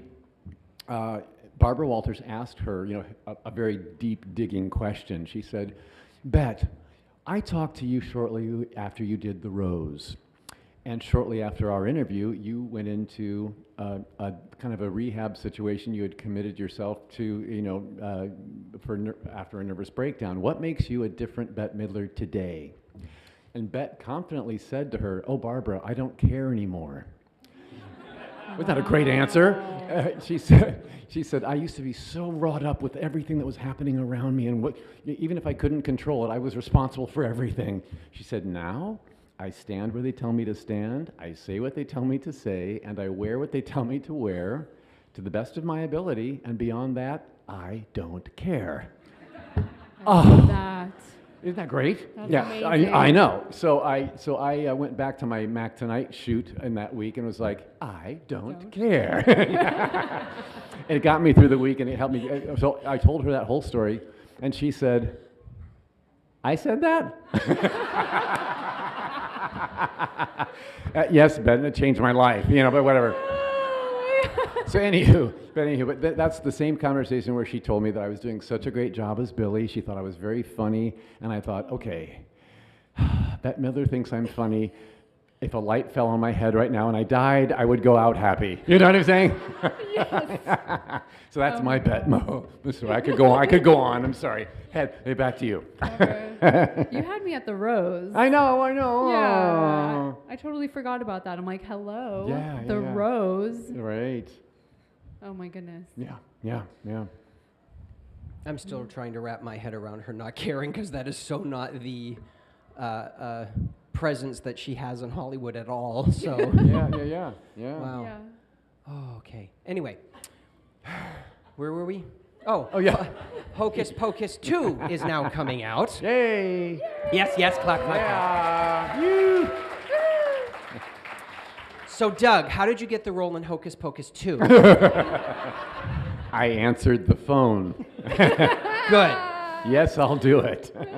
Excellent. Yeah. So, Amanda, Yes. we're going to switch gears now, because we all get that Hocus Pocus 2 is coming out and you can't talk about it, so it's fine. So It was great, by the way. It was what? It was great and a surreal experience to revisit Billy Oh, yeah. Butcherson after 29 years had gone by. An opportunity I wasn't sure I'd ever get. Yeah, so lovely. So, Amanda, the question I want to ask you is, now this is your second only convention that you've done. Last week you did an amazing one. This one is, it's different, but it's still amazing because everybody here in New Hampshire rocks, and we love this show. seriously. Granite State rocks. You guys rock! Yes. You guys rock! And you Massachusetts people aren't so bad either. Yeah, okay. Yeah. Now you Vermont people can just... And Vermont, yeah. Oh, yay. So, Amanda, Maine. Yeah. Okay, yeah, right. New England. Yeah, you New England. But there are actually people here from Florida, and there are people here from Missouri, Michigan. Michigan. Like there Oh, are people here. Yes, yes. Colorado? Oh my goodness. Yeah, hey. They all all right. coming out of the woodwork for the Hocus Pocus Texas. folks. Come on Texas. now. See? Okay. Wow. Thank you. all Anyone of from you. Japan? No. So, Amanda, 30 years ago, and you know, a few people like Doug and Kathy Najimy and Larry and Tobias have been out on the road, and they've promoted their careers that include Hocus Pocus. And Yeah, they're pros. Yeah. So you've never experienced this before. So No. what's it like meeting these people face to face and God. scribbling your name on a bunch of paper and getting paid for it? It makes me cry. It's just incredible seeing how many people love this movie, because truly, I feel like I've been living under a rock. So to come out here and to see how many people truly love this movie. I mean, with their heart and souls like spread open. Here it is, you know? Sign it. You'd be surprised. Yeah. But it's truly touching, and yeah, some of you guys bring tears to my eyes, truly. The amount of love that I've received and gotten, I could have never fathomed that before, so I'm very thankful. So that is us applauding you guys. Yes! Yes! Yay! Mwah. Excellent. Doug. Yes. 2 different directors, same franchise. What was it like working with 2 different directors on Hocus Pocus? Right. Hocus Pocus 1 with Kenny Ortega, and then Hocus Pocus 2 with renowned film director Anne Fletcher, who she directed 27 Dresses and The Proposal and a slew of others. They both understand comedy. They both understand movement, because Anne Fletcher, like Kenny Ortega, also comes from a dance background. And what she didn't know when I met her on set for the first time is, Anne, we've met before. Oh, we have? Yeah, she choreographed an episode of The Neighbors that I did on ABC. It was a very funny show with a bunch of aliens that were posing as humans in a subdivision of New Jersey, and we had as they do, and and we had a musical episode, and there was this big, huge dance number that Anne came in and choreographed for us. And but she had already been a huge movie director by that time, so she was doing a favor for our show, and our showrunner David Fogelman, or Dan Fogelman. So I worked with her, but it was a big. I was in a big group of people, and so to remind her of that. So they both had. It's funny how similar these 2 directors are, because they both have such a sense for comedic timing, where the beats belong. As you know, with the dance musical kind of background, they understand that comedy has a rhythm to it and has spacing and pauses that are part of that rhythm. Brilliant to work with, yeah. And even in rewording a line so that it has the right rhythm, even though the script writers did one thing, but she would tweak it and say, that's going to be funnier. And she was right every time. It's really, really cool. Really cool. Wow. Oh, okay. I thought it meant it was going to eject. The wow was the interjection. Yeah. Yes. Excellent. We're on the same page. Yeah. So, Amanda. Wow. So, you transitioned out of acting. So let's learn more about Amanda, the person. What swayed you away from it, and what led you to the paths in your life that you have taken? And I know you're very passionate about the what'd you call it on the bus? The spiritualism thing. So share a little bit so that the audience knows more about you, because, and no offense, we all love Doug Jones, but he's a very public figure, and we've gotten to know him because of, he's very open on social media and stuff. We don't know you. So let's learn about you. Hi. Hi. Oh, man. So let's see, where do I start? She's okay. Age 8. Yes. No. So, Age 8. So you want me to be honest? Okay, I'm gonna be honest. So I got tired of having to have the same hair, bangs, this length, forever. And as you get older, you go through rebellious stages. You want to change your hair. You want to change everything. You want a new personality. You're going through a lot. And I just said, I've had it. I want to change. I'm bored. Yeah. Okay. Okay. So I actually got quite bored with it. It can sometimes be a little tedious going audition after audition after audition, and then callback after callback and after callback, sometimes 8 or 9, you know. So I just slowly transitioned out of it as I simply got, you know, a little bored with it. And then I had a series of spiritual awakenings. I don't know if any of you have heard that word before. Okay, no, that's okay. Okay. And that put me on a fast track to purpose, which for me was energy healing. I don't know if you all have heard of Reiki. Have you heard of Reiki? Put your hands up. Put Reiki, your right hands up, there. Reiki. Look, see, wow. Okay. Oh my goodness. Years ago, if I would have asked, nobody would have put their hand up. And literally within the last 5 years, more and more people know about it. So I'm like, oh, thank you, Jesus. Thank you. So yeah, I got into that, and I just got more woo-woo and more woo-woo, and got into and got into light language and Kundalini yoga and channeling and all that fun stuff. Yeah, so Is woo-woo an That's official me. Reiki term? it's just. Do you all know what woo-woo means? Yes. Okay. But I don't. Okay. let Explain me it to me. And the guy in the front row doesn't know either. Okay, so woo-woo means outside of the norm and into spirituality, or people that are like into metaphysics, and so anybody that's scientific who sees somebody like me who's into like energy healing and all this other stuff, plant spirit medicine, they go, oh, she's woo-woo. Oh, and do they do the hands with it like, oh, woo woo? Yeah. Was that it? Just you, Doug. Actually, that Guilty. guy does it too. He's shaking his Woo head. woo. Yeah. Yeah. Okay. Good. Thank you. Excellent. Well, thank you for sharing, because now we know a little bit more about you, and we appreciate that, right, guys? Thank you. Excellent.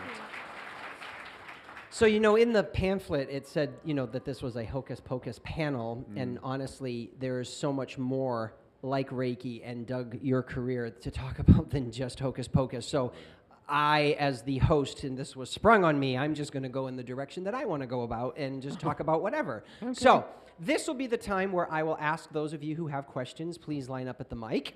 And while we're waiting for you all to line up, and don't be shy, get up. Everybody's shy except this one lady. Great, okay. So, yeah, get up.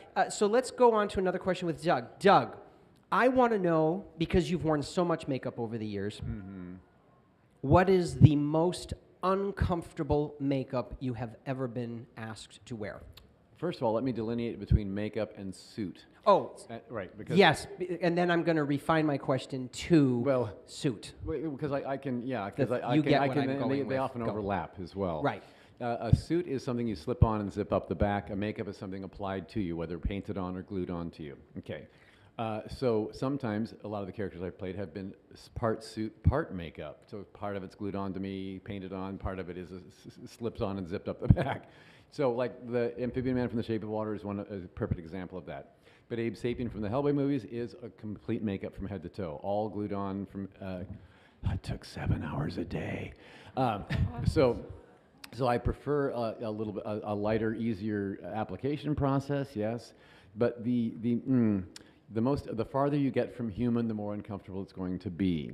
So I think the mother bug in Bug Buster was probably one of the worst ever. Yeah, and you've never heard of it, have you? Well, thank you, Missy. Yeah, but the reason you haven't heard of it is because you shouldn't have heard of that movie.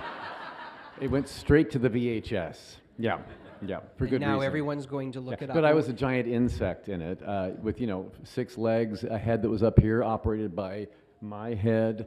I had netting around here with fur coming out of it, like an insect. And so I was looking downward while the head was up here, and then I had a stinger coming out of my ass, and I had. So thank goodness there wasn't a Bug Buster Part 2. Okay. All right, so let's go with that question right before we take our first one. Now I have a game that I want to play with Doug. Uh-oh. So Doug, it has to be as quick as you can. Oh no, I can't. Okay, ready? Because you brought it up because you said it took 7 hours Oh, to get yeah. into Yeah, Abe okay, Sapien. okay, yeah, So yeah. I'm gonna randomly name stuff as we go, and I just need a number, and the number is the amount of hours. Hours. Okay. Well, Ready? Okay. Let's remember something though. Yep. Before that, every different design, every different character has a different design and a different application process. And a lot of the work is done ahead of time, right? So when people ask me how long does makeup take, my answer is weeks. Right. Because the creature shop people are molding and painting and sculpting pieces for me that then getting it onto me is the last step. Okay. So That's the step we're going with. That's Last the step we're going to go with. Okay. ready, Okay, ready. Mac tonight. Minutes. Like, Mim- and it was on. Yeah. Mimic. Mimic. Oh, also minutes, like as in 20 minutes. It was like a mask and a shroud and a thing, and you're good to go. You're not following directions. It's I'm a sorry. number. 20 minutes. Hush. Oh, 4 hours. Well, but that's Buffy the Vampire Slayer. Right. Yeah. Okay. Hellboy 2, Abe Sapien. 5 hours a day. Excellent. Saru. 2 hours a day. Yeah, yeah. Thank heaven. The Pale Man. Ooh, 6. I'm sorry? Oh, no. Well, yeah.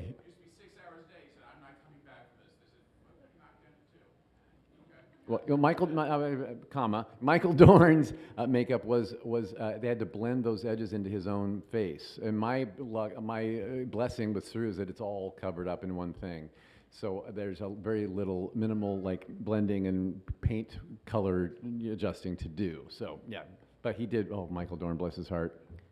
Okay. Play the game right. I want a number quick answers. Everyone in the room be quiet. Pale Man. 6 hours a day. Pan. 5 hours a day. Amphibian Man. 3. Only largely suit. My name is Jerry. 7 minutes. I played a middle-aged white guy named Jerry. Yeah. There you go. So that just gives you guys an idea over the course of his career. Yes. Where he's at. Yes.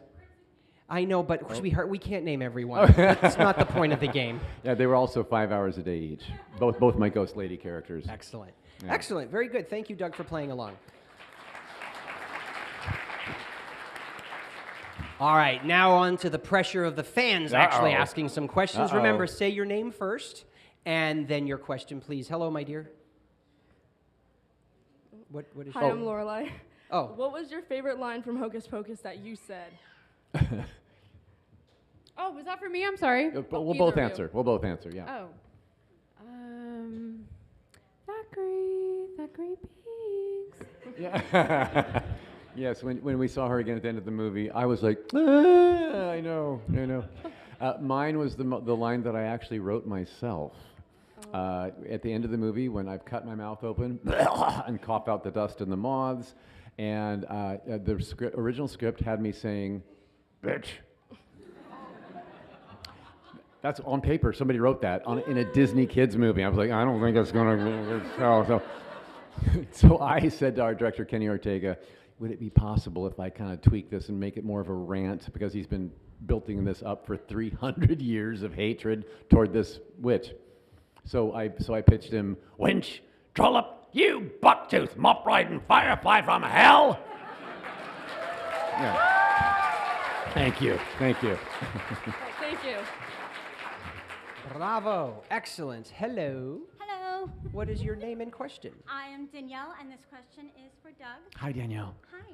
So I have actually been holding on to this question since 2019 when you were last here, and then the pandemic hit and you never came back. Oh, well, none of us did. I know. I was at your panel, and you talked about doing Nosferatu, and it never came out. What the hell happened? I have been waiting. Did I miss something, or did it just never come out? I had our producer and our director on the phone recently, and I asked the same question. What the hell happened? It's still, it's not out yet, but it is. They told me that every frame of the movie, every frame of that film had a green screen element to fill in with some kind of CG, because we took old movie and our new movie shot, all of us actors shot on green screen with props and things in the foreground, and they combined that together to make a remix, basically, of old movie, new movie together. So I got to play in the same environment that Max Schreck did. That is so cool. You know, yeah. So it was a dream come true for me. That was my bucket list character to play Nosferatu. So I did, and it's all done years ago. So the post-production process has taken forever, unfortunately. But they told me there was one shot of one scene left that was still needed some tweaking. And now our director and our production team, there's lawyers involved, and I'm not sure what's going on, but there's something amiss. And once they get that nonsense figured out, it's above my pay grade. I have no idea. Then we have distributors begging for it. Okay, so it is technically still coming. It's still coming, yes, Okay. technically. If another 2 years, can I say Doug Jones told me it was coming, and why hasn't it come out yet? And you can throw hell in there again. Why the hell isn't it coming? Sure, you're welcome to. Yeah. Thank you. Thank you, love. Perfect. Hello, sir. Hello, my name is Neil. Hi, Emily. Hello, hello. I've known you on Facebook, obviously, for years. Yes. Hello. Hello. Hi, nice to meet. Hi, nice to meet see you. you. Yeah. Doug, my question is for you, though. What is the difference between your experience filming Hocus Pocus 1 and Hocus Pocus 2? Right. The main difference I noticed was that in Hocus Pocus 1, it was a new story, new movie, new characters, and our crew was treating, and I was early in my career too. So it was kind of like, I'm just the hired actor guy that nobody cared about. Coming back for Hocus Pocus 2, 29 years later, our entire crew had grown up with that original movie. So when the witches came back on set for the first time, the Beatles had returned, right? That was amazing. I was there, yeah. Yeah, and when Billy Butcherson came back on set, Elvis was back. You know what I'm saying? It was like, oh my God, can I get a selfie with you? No, I'm not supposed to, but that never happened in the first movie ever. Yeah. Oh, excellent. Thank you. Thank you so much. So here's a question for you, sir. You were there. Did you beg them for selfies? I left my phone in the car. As you were told to. As you were told to. Good job. If someone told me to move right up beside Bette Midler and Sarah Jessica Parker, Kathy Genie, I did it. If an underling came over and said, why don't I put you back here in the back, I did it. I never said anything. I just went with them. And they Excellent. liked that, so they put me in like 5 or 6 scenes. Different scenes. Oh, good, good. Well, then you'll show up, I'm sure. Yeah. I just hope I'm not in every scene and then blurred out. Right, because that's that same guy. Yeah. Sweet. Maybe they'll use you for Hocus Pocus 3. Ooh. It was a very surreal and amazing experience in Newport, Rhode Island, where I normally live in the summer and fall. Yeah. And Nice. that was magic. Yeah. It was. Very surreal every day. It was Very indeed. cool. It was indeed. Yeah. Very cool. All right. Well, moving on. Hello, sir. Hello, I'm Logan. And I just want to say, Doug, I loved you in Hellboy. No, thank you. My question is, Yes, is clap, actually clap. for you, Doug. My question is actually for you, Doug. What was it like working with Ron Perlman? Oh, have you ever met Ron Perlman at a convention? No, I have not, unfortunately. I hear the yes. Yes. Ron Perlman, he's been quoted saying that he and I are much like our characters in real life. He's more Hellboy, I'm more Abe Sapien. Which means he's the one who cusses and smokes cigars and drinks beer, and I'm the one who's listening to classical music and saying, "Oh, Hellboy," you know. Yeah, he is a protective big brother type personality, and I adore everything about him. And when he shows a grumpy side, that's his crusty exterior. He has a mushy interior, and you just have to pet the back of his head until it comes out. Yeah. Thank you. Thank you. However, a little disclaimer, I highly recommend that no fan in this room touch Ron Perlman. Okay. Yeah. Because if it gets back that Doug told you to, it's going to be a big mess. No, I'll never hear the end of that. It's true. It's true. Hello, sir. Hi, my name's Colin. Come up to the mic. Hi, my name's Colin. Hi, All right. Doug, one of your more underappreciated roles is doing the motion capture for Silver Surfer and Fantastic Four: Rise of the Silver Surfer. With the new Fantastic Four movie on the horizon, I'd like to know, are you interested in doing another huge superhero picture with so many that you could be in? First of all, I need to make a correction in that I never did official motion capture for the Silver Surfer. I was in a full makeup and costume every day, looking like the Silver Surfer. Oh, very cool. Best ass I ever had on me. Yeah, nice abs, big trumpets. They gave me a very handsome face too, with a very furrowed brow and a strong jawline. I wanted to keep it. You know what I'm saying? I just kind of like wear it around and stuff. And the key that you should point out, Doug, too, so, and I don't mean to interrupt, but just because it's exciting, because if you guys go back and watch the movies, and yes, you must be a huge fan, really watch it, because the only computer stuff with Doug is the sheen. The rest of it's him. It's actually him. It's Believe just it the or sheen. not, and the computer, the CGI enhancements they put over me were quite thick, so it's like it looks very CG'd. But then the scenes where I lost my power and was tarnished and lost that sheen, I was more browny, tarnished, like silver looking. That was just me in the costume and makeup. So that's a great place to notice the actual fine artwork of the practical effects artist. But when I did that first movie, this Fantastic Four: Rise of the Silver Surfer, my first movie, it was their second. I had a 3-picture deal in place, so there were plans to have me spin off and do my own standalone film and beyond.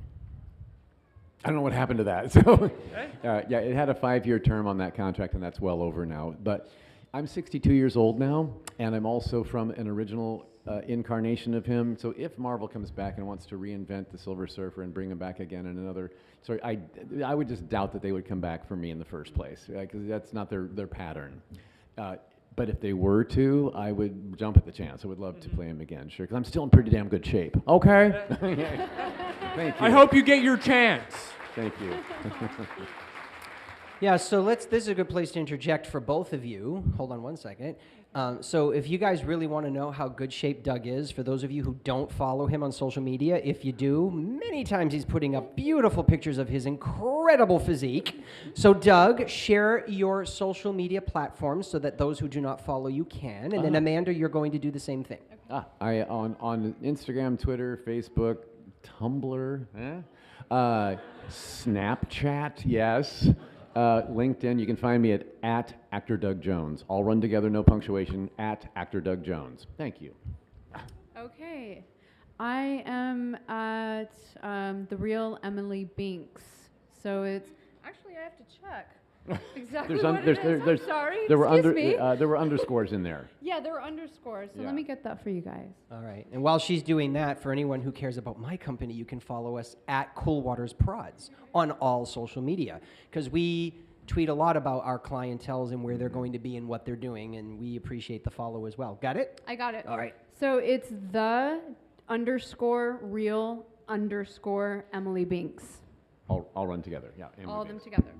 Okay, I notice how none of you are getting out your phones.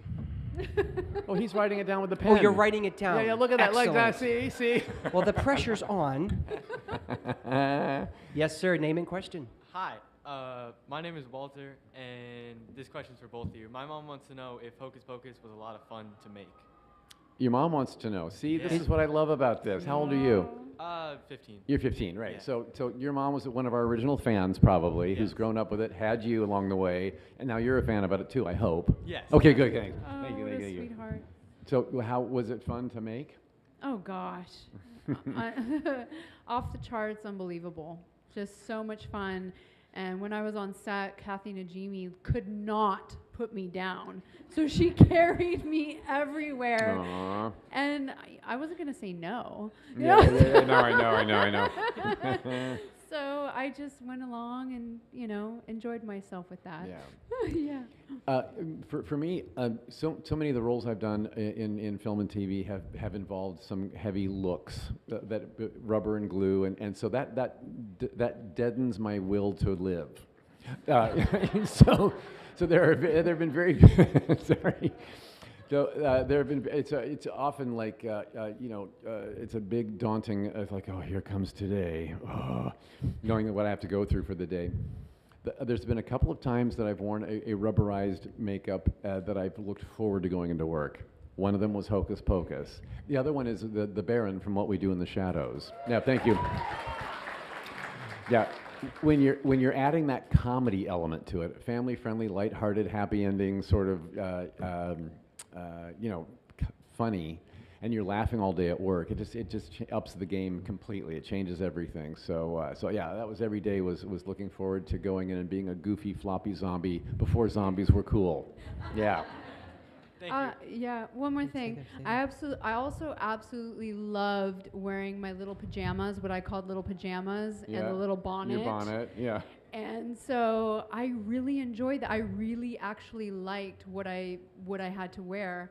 And I also still love when all your kids dress up, whoever has daughters, put the bonnets on and put the outfit on. Send it my way. I love it. I love posting them. Yeah. I love posting them and seeing them. They're just absolutely adorable. So, yeah. Give Mom our love, okay? Yes, please. Was it Walter? Yes. Wait, here, stay at the mic. I'm not done with you yet. Okay. Stay there. Okay. No, so here, we're going to give you another fascinating tidbit to take back to your mom. It's really cool trivia. Uh-oh. Doug, are there not parts of Billy Butcherson's costume from part 1 that you actually are reusing for part 2 30 years later? Well, yes, Derek. I'll come out of the grave in Hocus Pocus 2 looking and sounding exactly the same as I did in the first movie. But that took some doing because the original makeup molds had been destroyed and they had to re-sculpt, but they did it with artists from the same original shop that created the exact same look. So my skin looks the same again, but they're new pieces. The costume there was only one left that was on a dummy in David Kirshner's office, one of our producers. They had a life-size Billy. He has a life-size Billy in his home office. And so that's on a mannequin that looks like me. And so that one costume is also, it's kind of threadbare and wouldn't hold up through another movie shoot. But the wig was still in pristine condition, and so they took it off the dummy and put it on me, and I filmed the second movie in it. So it's the exact same hair. It didn't even need teasing. It was in great shape, ready to go. Yeah. Sweet. So you need to go home and tell your mom that, Walter. You need to tell Mom. Okay. Thanks, Walter. Oh. Precious. So sweet. I know. So you're not. This is the one part about Granite State that drives me crazy is we don't have a video camera, but there is. Stop. We'll go this way. There is an actual picture of the producer David Kirshner with the exact mannequin that Doug is talking about in his office. Mannequin, yeah.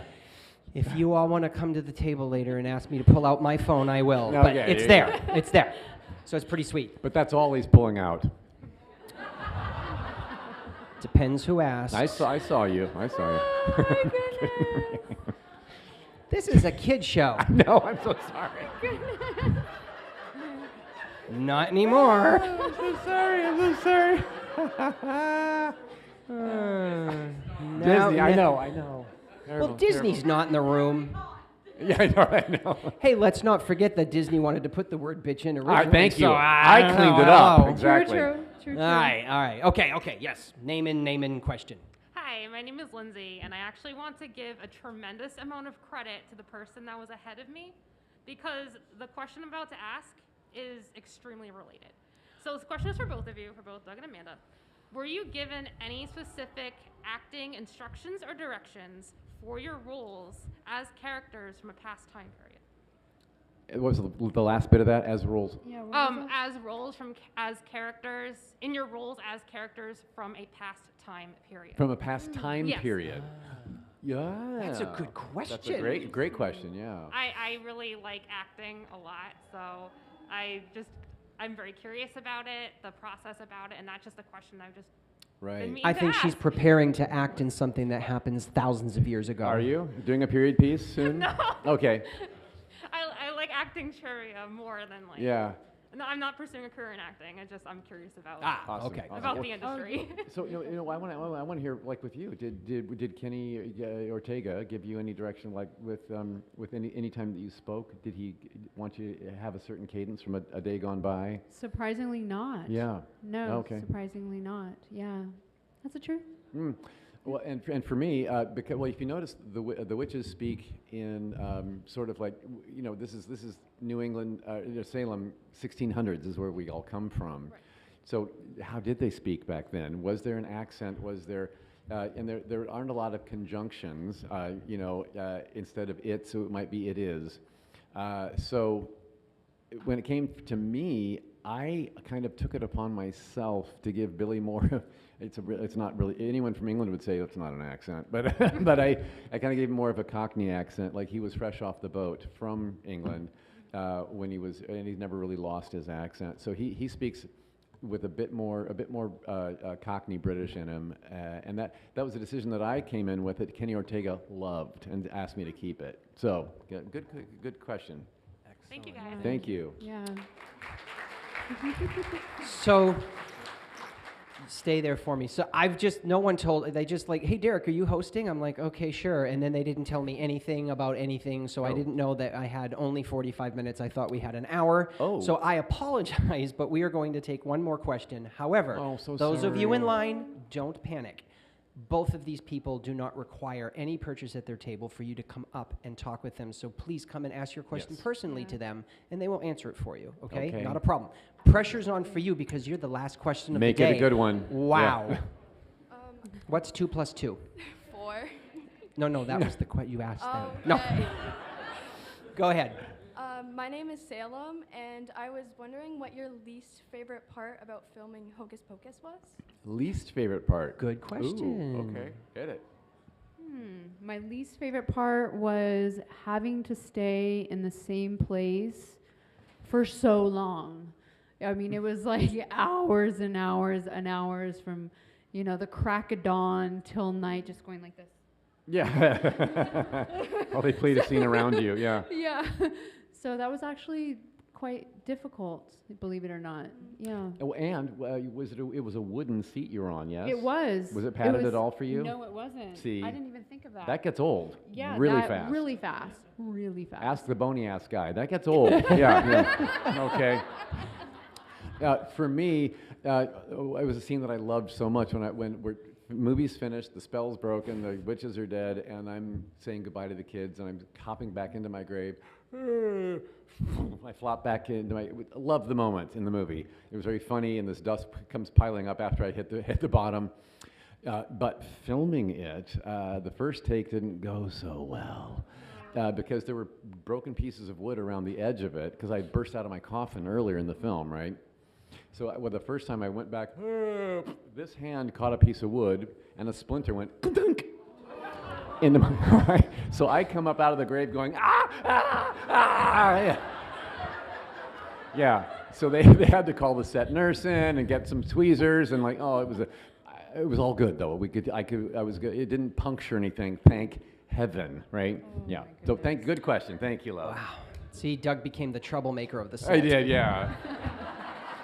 All right, New England and visitors of New England, give it up for Amanda Shepard and Doug Jones.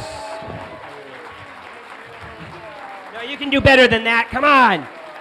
Thunderous applause.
How's everybody doing?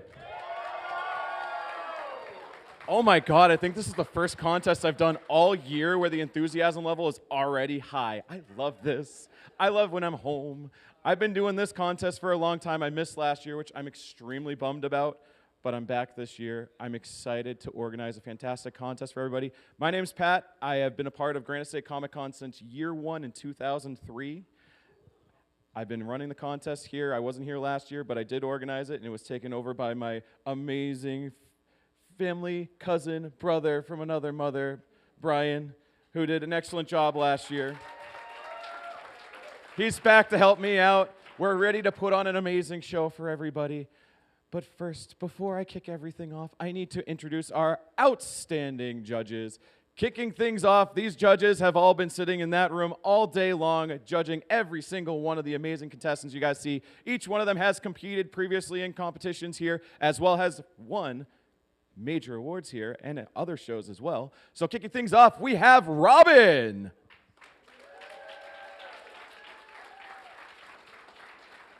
Our next judge, please welcome Wrecker Grimm.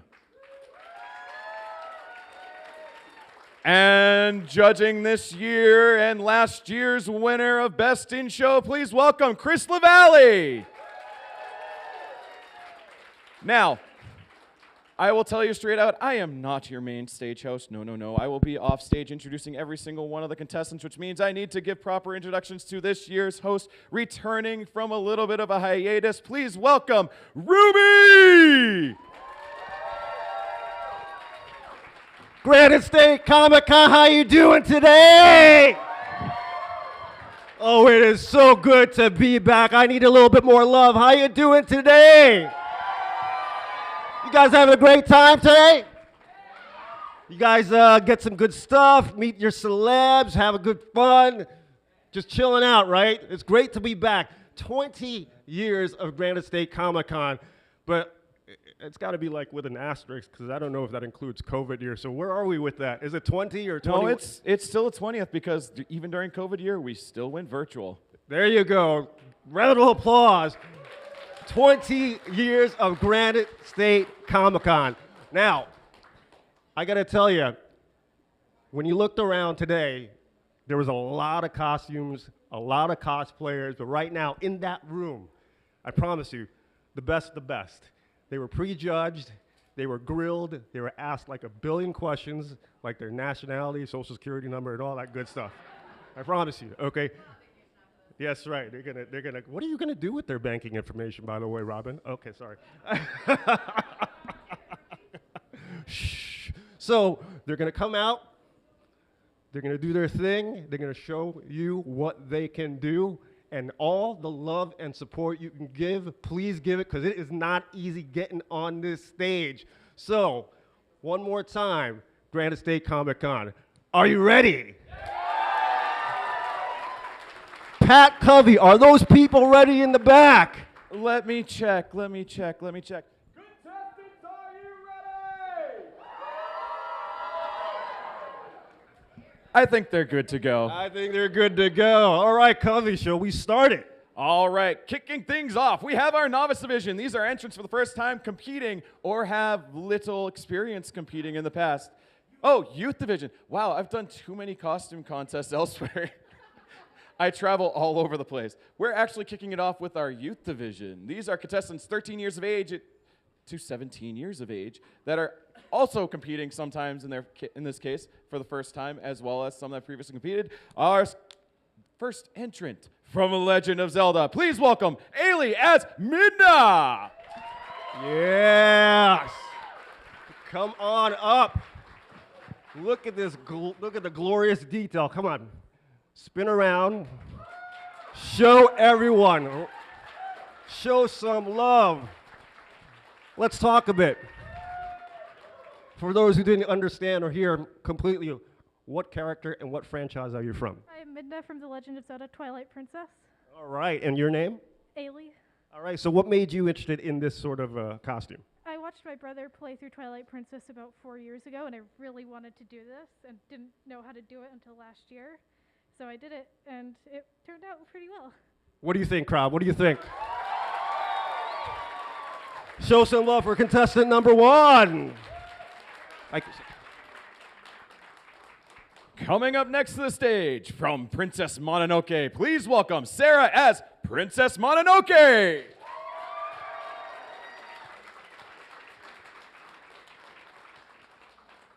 Right here.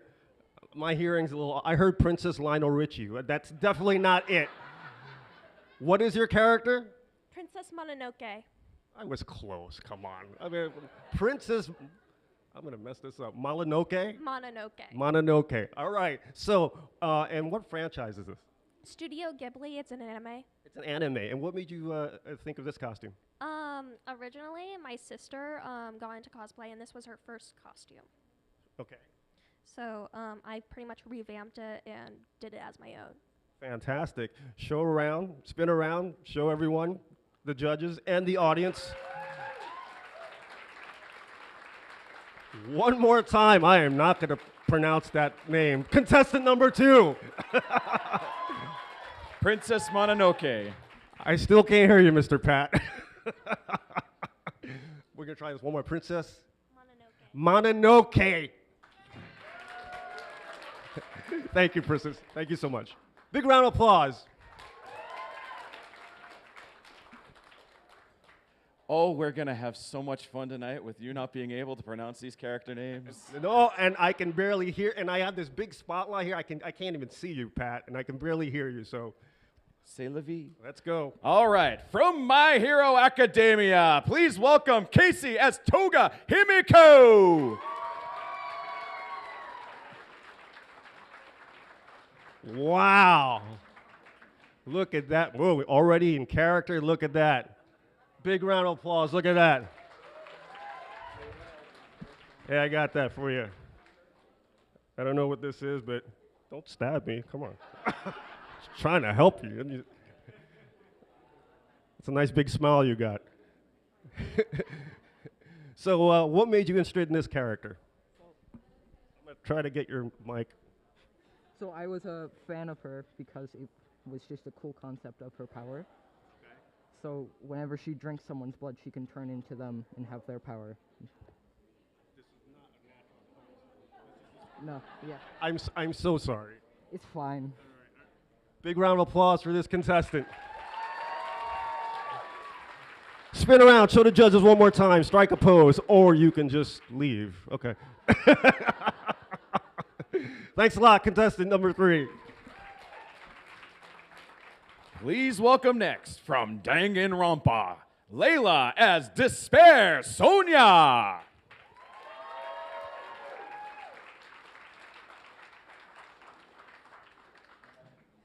All right, fantastic. Right here.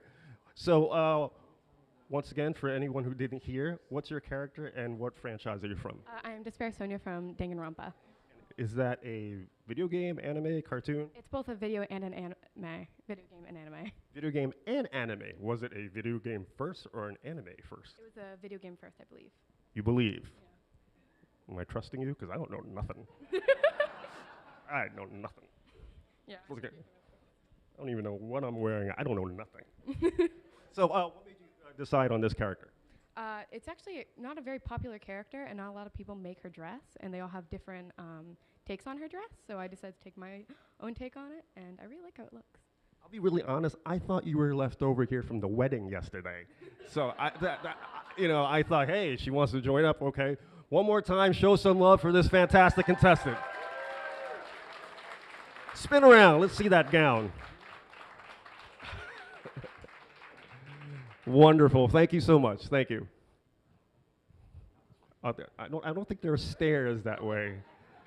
And we have no insurance. At least with that Mr. Pat Covey And told we have me. no squirrely Dan helping either. Okay, where is Dan? He has one job, but to sit there. Well, he was in the right spot. Okay. All right. From Hi. Star Wars, please welcome next Melissa as a Tusken Raider.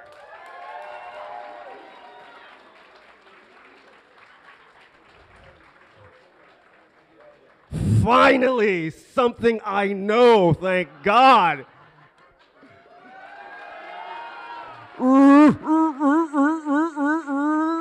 I love Star Trek. Oh, sorry. All right, Tuscan Raider. Like looking at me with your beady eyes. And I hear the contestant laughing underneath the mask. Just can you speak? Yeah. No, seriously, can you? Yeah. Give me like a. So what made you? When I woke up this morning, I didn't think I would be sticking a mic up a Tuscan Raiders mat. I swear to God. This is not natural. What made you decide to be a Tuscan Raider? I like Star Wars. Like Star Wars. There really is no better answer or reason for that. From a galaxy far, far away, let's hear it for the Tuscan Raider. Spin around. Show everybody.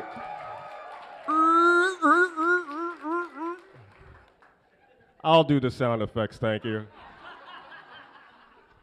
I'll do a portal and you all. Thank you. Oh, there's a human inside there. How are you? Who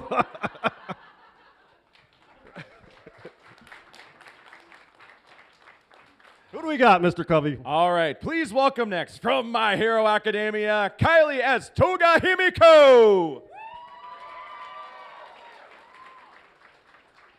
I gotta stick my mouth, that didn't even sound right. I have to stick my mic in that mouth again. Fantastic. Now, what made you decide on this costume? I just really like her as a character. I think that she's very good at portraying an independent woman who she doesn't really follow the normal for usually what is women in anime and how they are portrayed. You're a big fan? Yes. How long have you been a big fan? I'd say a few years. Turn that phone down over there. I'm kidding. You got it? All right. And yeah, spin around, show the judges, show everyone. Fantastic. Big round of applause. Yes. From My Hero Academia, please welcome Garrett as Fumikage Tokoyami.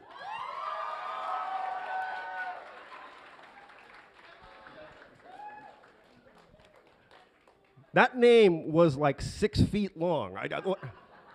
I'm not even going to, well, okay, you don't need me. Go ahead. Go strike your pose. Oh, here we go again.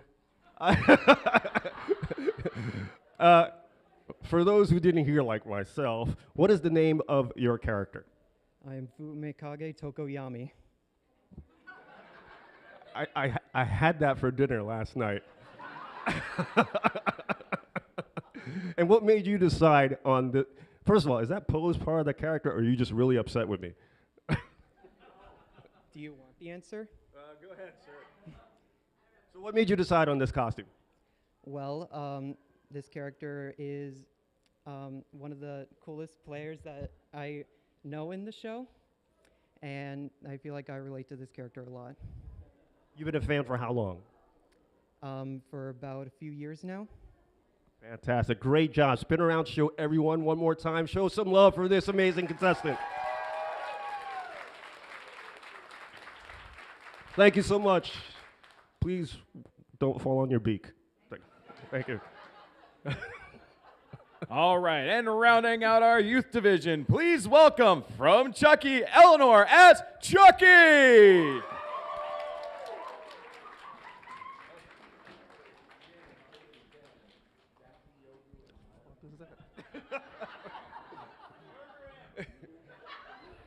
Who said murder him? Come on. Thanks, Greg. So it's Dally. Hi, Chucky. What is stuck in So I'm a fan of horror, and how long have you been a fan of Chucky? Since I was 15. So since Tuesday. Yep. Fantastic. So what made you decide on Chucky? You know, nothing says get the strangulation to get the circulation going, as they say. For some reason, I don't think you're joking around. I'm probably not. All right, big round of applause for the good guy himself, Chucky! That way, Chucky. Squirrely Dan. All right. One more big round of applause for all of our youth entrants. Which now I could say, coming up next is our novice division. Yes! These are entrants entering in their first competitions or have limited contest experience or costuming experience. Kicking things off, from Wakfu, we have Shannon, Haley, and Ben as Dali, Hugo, and Amalia.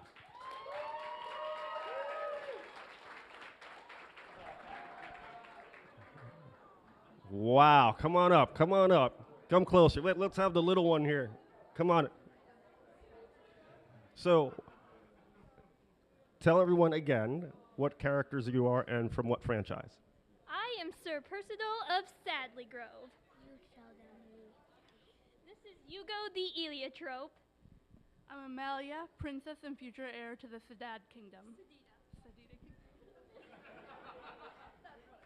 We do not judge pronunciation of the characters, okay?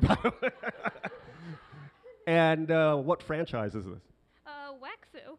Wakfu. And for those who don't know, is that a video game? It's a series on Netflix. Series on Netflix. And what made you decide to do these costumes?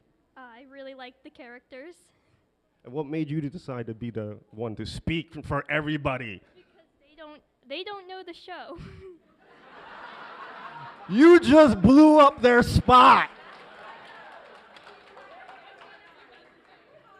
Some friend you are. Now I'm speaking because they don't know nothing. They don't know nothing. So again, so what made you decide these again? I just really like the characters. And you just bullied them into wearing these costumes, apparently. No, he really likes the characters too. And then she joined along at the last minute, so. Why did I try to give you the mic? You're not allowed to speak, evidently. Big round of applause for these, these three contestants.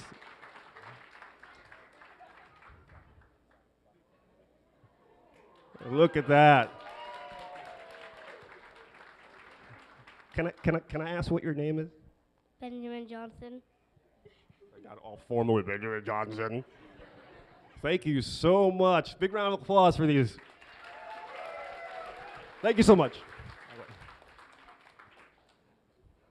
I'm telling you right now, of all the contestants we've had here, I only know one character. I'm enjoying this. You are? I'm loving this. This is because I don't know what I'm so old. All right. Here we go, Pat. From Avatar, The Last Airbender, please welcome JWS Sokka, the Kyoshi Warrior.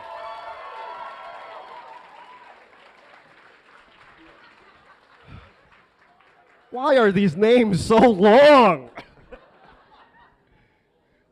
Strike that pose. Good. All right. I need to hear this name again. What character are you? Sokka from Avatar. No. He took 15 minutes to introduce you. So your character's name is what again? Sokka. From Avatar: The Last Airbender. Okay. As a Kyoshi warrior. That was 7 feet long, okay? All right, so what made you decide to do this character? Well, Sokka is a really energetic guy, and he really likes to be with his gang, and part of that is he likes to be with them even when they're facing mortal danger with the Kyoshi warriors. And how long have you been a fan? About 2 years now. 2 years? Big round of applause for this amazing costume contestant.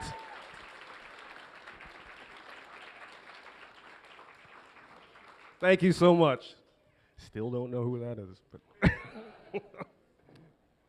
you're gonna lose your nerd cred, you know. I guess I'm a nerd up until maybe like a do you want me to bring in somebody that's more your speed? Yeah, bring more of my speed. What do you got, Mr. Rogers? From Star Wars, please welcome Christopher as Darth Vader.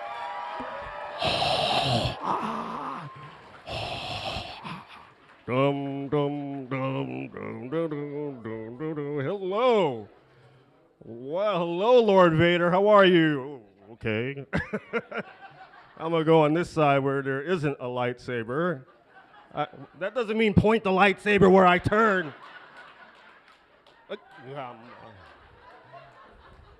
All right. Can you talk through that? All right, never mind. For those who don't know what character, never mind. How long you been a fan of Star Wars? All my life. All your life, okay. I'm going to assume that is at least 20 some odd years. Correct. No, 35. 35.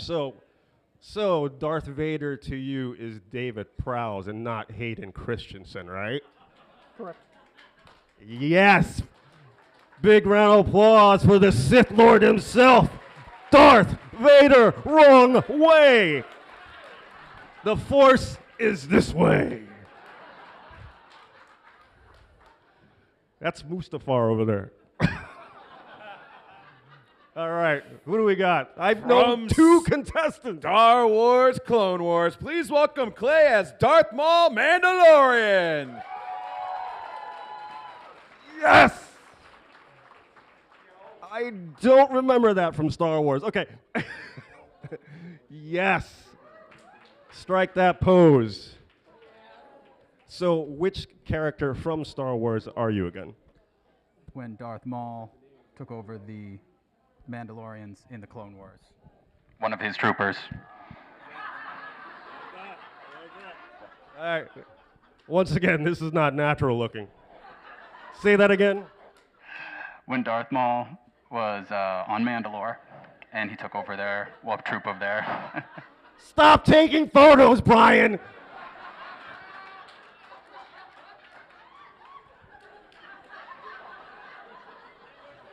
And how long have you been a fan? Since I was like 5. Thank you. It's gonna get posted all over social media, and it's gonna be like Doctor Strange. Never mind. I don't want to. Okay. All right. So, I'm not talking to you at all. So, one more time, spin around, show the judges. Big round of applause for this amazing costume.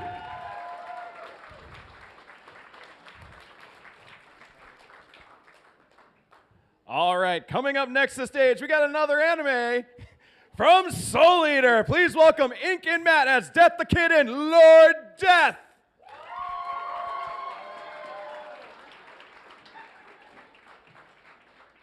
Oh my God, I loved you in Scream. I'm next. All right. Oh my God.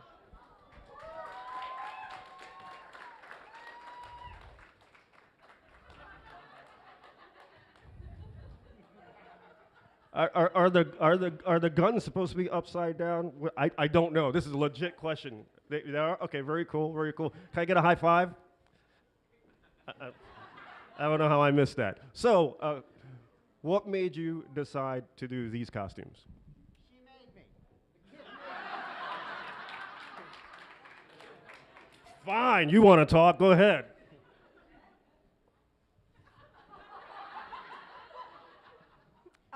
So when I got into Soul Eater, just Kid was like a big comfort character to me, so like that was why I did him, and then I forced him to cosplay with me. You forced him. Because you seem to want to be under duress right now. I'm just kidding. I'm just kidding. And all right, calm down. And how long have you guys been fans? Say like a year. A year?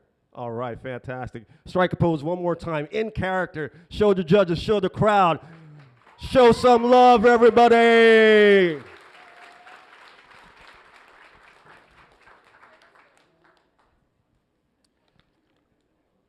You know, you should probably watch that anime. You'd really enjoy that one. Can you imagine me watching anime?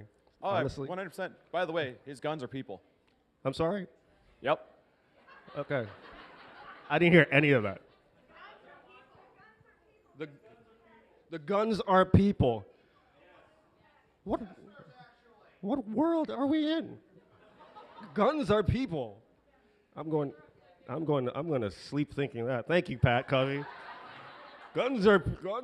Hey, what can I say except you're welcome? Thank you, Pat. All right. Who do we got next? Coming up next from Five Nights at Freddy's Security Breach, Rye as Glam Rock Chica.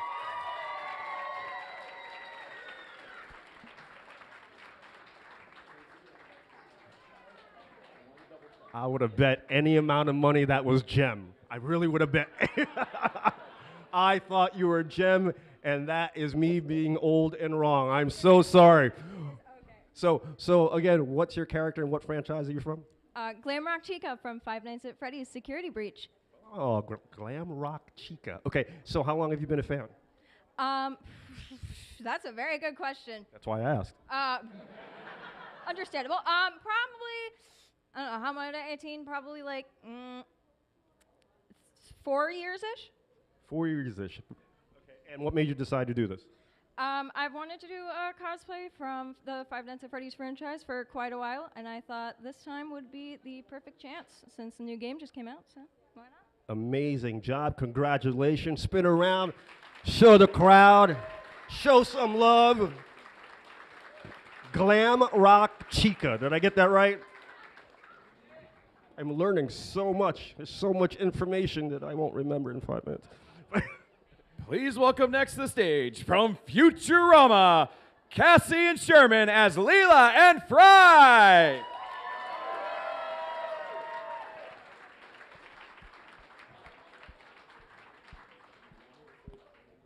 Oh, you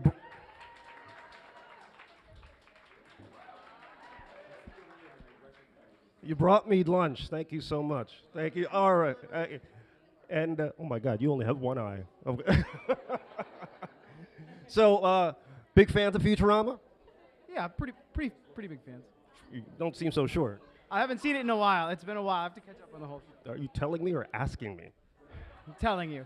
Or were you just actually delivering pizza and Cyclops here decide, hey, let's go up? I don't even know what's going on. I'm from 1,000 years ago. All right. Okay. All right. Fantastic. And what? Then you know what? Come here, Cyclops. What made you decide to do these costumes? So it was actually his idea.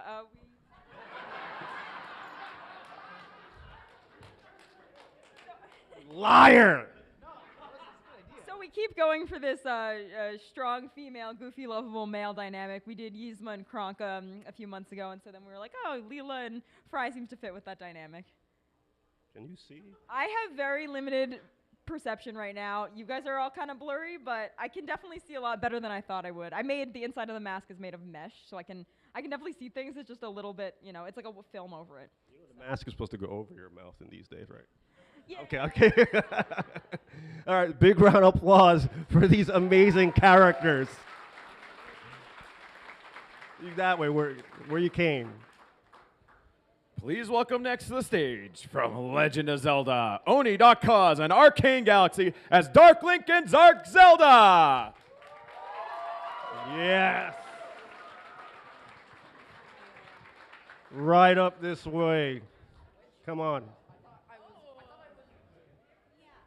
All right. Strike a pose first of all. Do it in character. Let everyone see.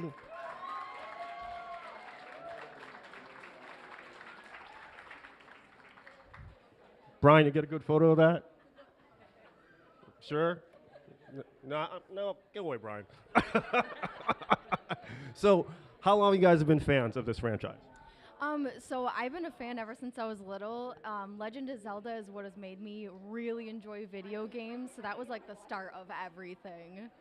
And who decided on this costume? You or? It was me overall, but he also is like super huge fan of Legend of Zelda. My fiance was like, hey, I've loved Legend of Zelda since I was like 2 years old. Would you want to do this with me? I was like, sure, but we have to throw in some sort of dark element in there to fit what I like more, which is more dark themed stuff. Your fiance says, and you say yes. Yeah. Yes. Absolutely. There is no choice. You just get used to that, okay? Yes. My fiance, yes. And how long you guys been fans? So I've been a fan since I was a child of Legend of Zelda, and then I've been a fan for the matter of about a year when we've started this process, this cosplay process of Legend of Zelda. Amazing job. Spin around one more time so everyone can see. Big round of applause for these characters. Right that way to the handsome gentleman with the coveralls. Please welcome next to the stage from Soul Leader, Oliver as Soul.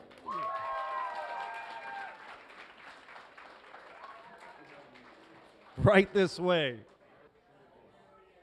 Are you okay? Are you happy to be here? Okay.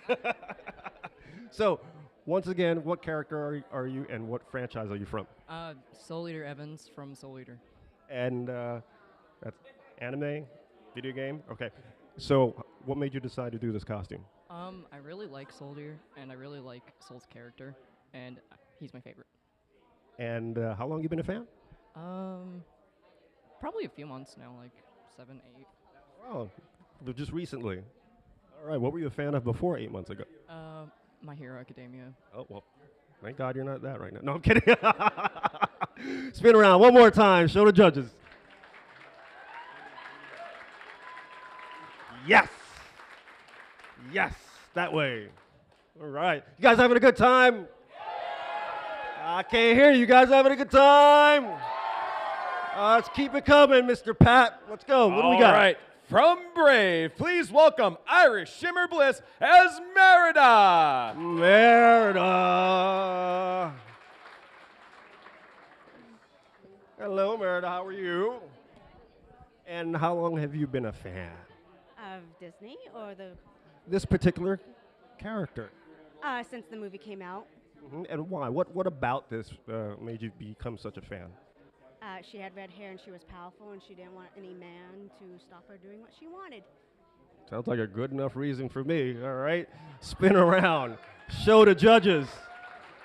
You didn't have to leave yet, but okay. She says she don't need no man. She don't need me. Oh, what? Hey. All right, coming up next to the stage from Hollow Knight, Beetle Knight as the Knight. The Knight. The Knight. All right. I'm loving this. I've never seen this character before, but I love this. Look at this. Strike a pose. Come on.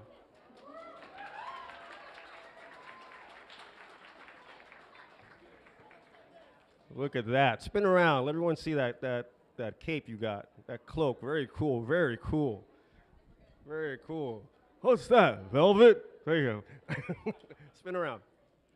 So, how long have you been a fan? Huh? How long have you been a fan of this character? Oh, sorry. That's okay. I forgive you. So, can anyone hear me? Yes. Okay, good. Because my mic can't fit inside that mask. Okay, so, I believe I first played the game last year. Probably around like springtime, I would say. On my very well, I don't. I'd get into detail about how long it took me to actually beat the game, but You've been a fan for this probably about a year. Yeah. Okay. You did. I mean, you did a great job. Let's just say that like it took me like several months at least to actually beat the game. Okay. Because on my first playthrough, I tried to do like every single challenge. I don't want to spoil anything, but You're not spoiling it for me, I promise you. people who have beaten the game probably have an idea of what I'm talking about. They're like the hardest challenge in the game on my first playthrough. So yeah. But you look great. You look great. Show everyone once again this costume. Spin around. Show some love, everybody. Right down there, right down there, pal. All right, please welcome next from Battlestar Galactica, Dane as the Cylon Commander. Yes. By your command. Somebody from my generation. Thank you. Love stormtroopers. You know, he's laughing. I hear him laughing underneath that. So, what made you, how long have you been a fan, first of all, of the OG Battlestar? Since 78. Since 78, all right. So, 90s, this costume was built in the 90s. this costume was built in the 90s. This year, so. So what made you decide to do this again? My daughter's in it. My daughter is in the. Your daughter's in the contest. Okay, so what made you decide to bring this out again? 'Cause I love the 80s. Love it, and I love it too. One more time for the OG Cylon. All right. I love it when I know what I'm talking about. Very rare. From Beauty and the Beast, please welcome next Anna and Nick as Belle and the Beast. Beauty and the Beast. Come here, Beauty and Beast. I love you. Oh. Oh, look at that. Look at that.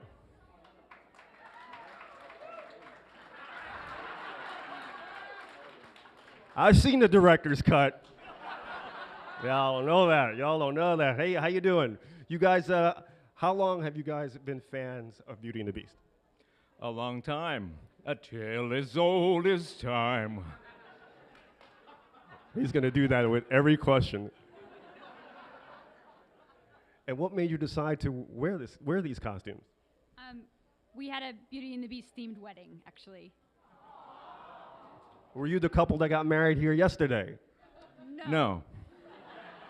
You could at least sing no. We like to host dinner parties. You're all welcome. We have cups and plates that sing and dance. It's pretty original. Join us. Can our I guest. can I be your guest? Be our guest. I love you. Okay, spin around, dance around. One more time. Beauty and the Beast.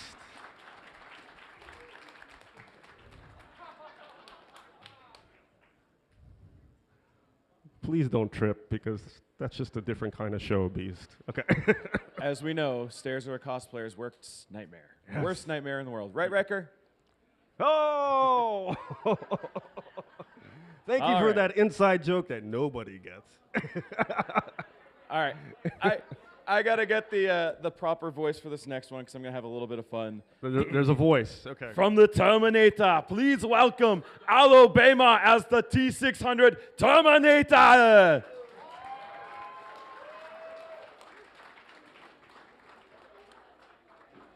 Oh, please watch those stairs. Okay.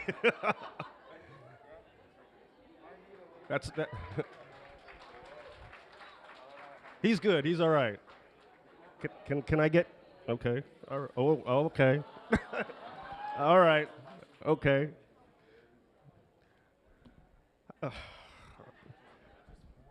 Hi. So, how long have you been a Terminator fan? I don't know, man. My dad showed me Terminator 2 when I was like 4 years old. Okay. I got nothing on that. Not gonna bring up parental rules here, but okay. So what made you decide to have this costume? Originally, I was going to do the T-400 Terminator from a old 2004 game. Then I looked through my old collection and saw that I had a old 2009 helmet, and then put a burnt latex mask over it to simulate the T-600s in the film Terminator Salvation. And I just went ape when I worked on it. I took a lighter, basically burned a bunch of stuff, took the cardboard parts for the T-400 attached there, a custom chest, and a spray-painted minigun with added foam to it. That's amazing. You look amazing. One more time. Spin around. Let everyone take a good look. Brian, take your photos. Right this way, sir. Please do not terminate me. It's I still have to work tomorrow here. All right. All right, what do we got, Mr. Pat? Our last contestant in the novice division coming to us from the Spider-Verse. Please welcome Robert S. Carnage Morales.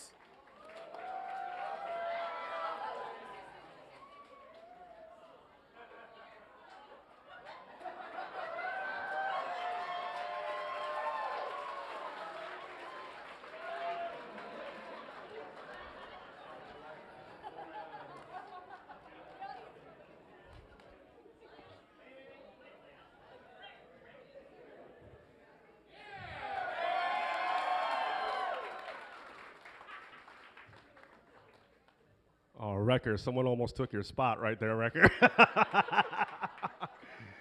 Carnage, what is going on here? Big round of applause, first of all.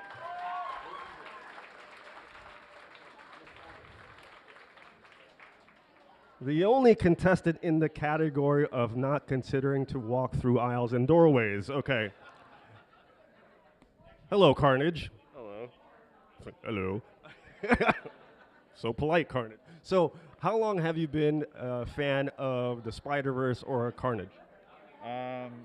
Since Maximum Carnage came out when I was a little boy. Maximum Carnage, yes. And what made you decide to do this costume? I don't know. I just loved it. I love big props, so. Don't let me stop. I'm just admiring. Wait, for my own safety. I just love big props, so. You love big props? Yeah. I couldn't have guessed. I mean, big props to you for loving big props. One more time, show some love for Carnage. It's a family show. What are you trying to grab? Right this way, please. Can you help him, please?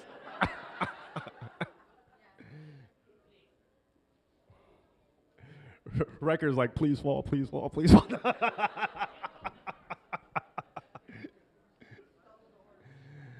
All right, that rounds out our novice division. One more big round of applause. Yes. All right. Which brings us to our journeyman division. These are entrants that have competed in previous contests. Some in cases, they've won minor awards. Kicking things off from the Avengers, please welcome David as Wonder Man. Yes. I know you. All right, Wonder Man, strike a pose. Look at that. So what made you decide to do Wonder Man? Well, actually, one of the simple reasons is, if anybody who does costumes knows, pockets. It's all about the pockets. Yeah. But seriously, I did it because my daughter had gotten one of these from a previous convention because they really loved her Squirrel Girl costume. And I said, you know what? I think I'll try and do that myself. But I'm going to do it in metal. And I said, what am I going to wear it with? So that's how this got born. And I like a nice deep cut anyway, so this is kind of a deep cut. That is a deep cut, and you passed by my table a couple times. Each time you pass, I'm like, Wonder Man, Wonder Man. I might not know Hero, whatever, the Academy, whatever, but I know Wonder Man. I know what. Big round of applause for one of the Avengers, Wonder Man.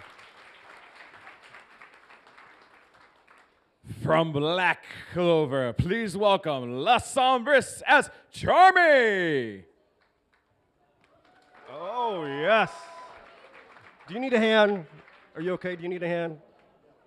You got it. You. Okay. This is not leftover pastry from the wedding yesterday, right? Okay. All right. So, for those again who are unfamiliar, like myself, what character are you and from what franchise? I am Charmy from Black Clover. And what is Black Clover? Black Clover is an anime. It's an anime, and how long have you been a fan? 2 or 3 years. 2 or 3 years. And what made you decide to do this? Because this is quite intricate. I need to step it up from last year. Step it up from last year. I don't remember what last year was, but this is amazing. I was Cara Dune last year. You were, okay. Big round of applause. This is amazing and quite tasty looking.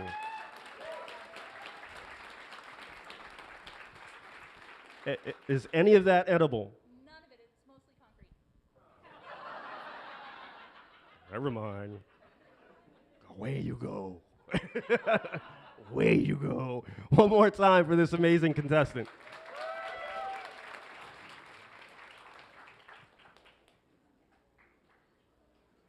All right, swinging in from the Spider-Verse, please welcome Dynamic Spider as Armored Spider-Man. Yes. What's up, Spidey? Strike a Spider-Man pose so everyone can see you. Come on. Look at that.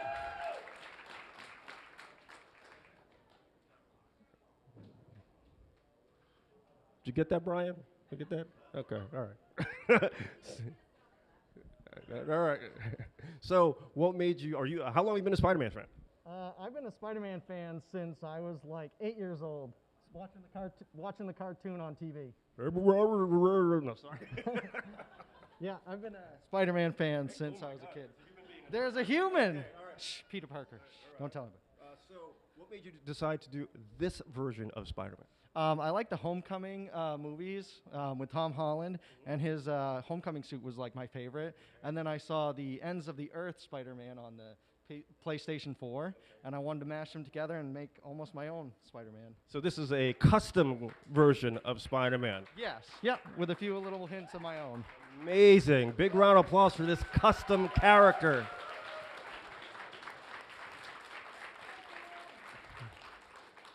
And rounding out our Journeyman division, please welcome from Moon Knight, Amit Samantha Young Cosplay.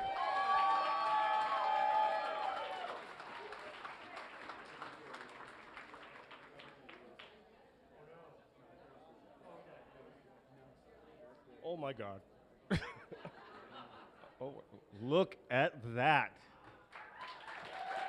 Look at that. Turn around. Look at the detail on that. The cane lights up. Look at the hair, the gown, the dress, the snout. Oh.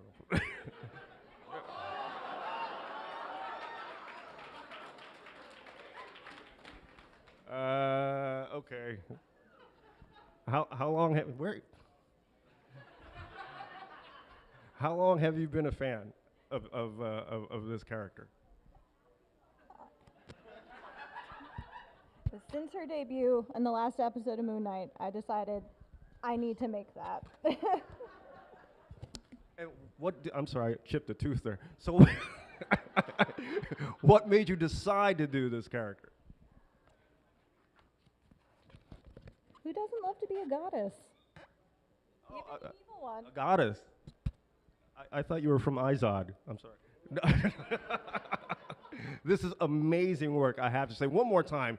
Show everyone, spin around. There's detail through all that. Everything has detail, everything. One more time, can you turn around? Even all this, it's all detail. Look at that, amazing. Amazing work, congratulations. One more big round of applause for all of our Journeyman entrants. All right. Which leads us to our Masters division. These are entrants that have previously won a Best in Show or Major awards at previously prejudged costume contests. Kicking things off is a self-creation, a Lovecraftian monster hunter, Cornelius Chesterfield.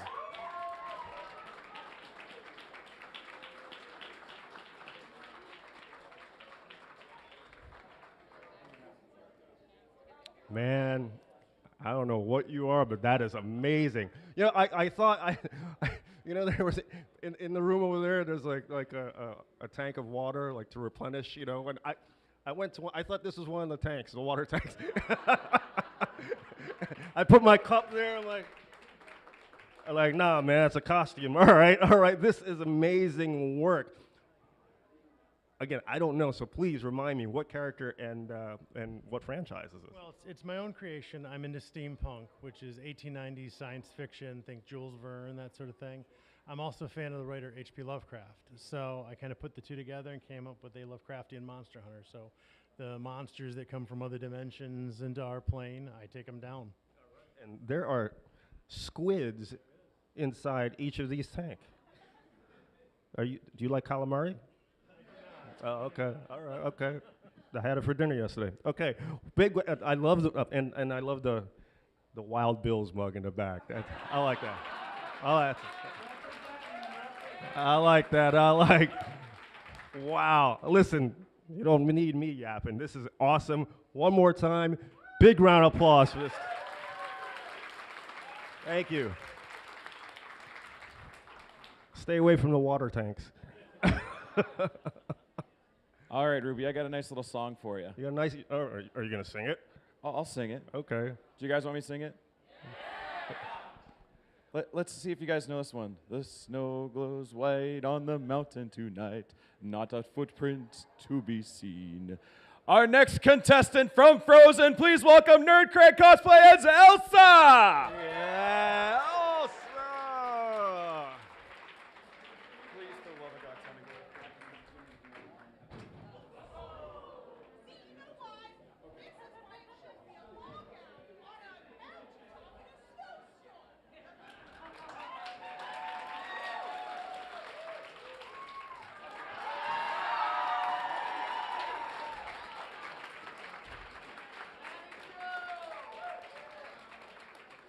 My God, you had pants underneath, and she was like, "Why not that kind of show?"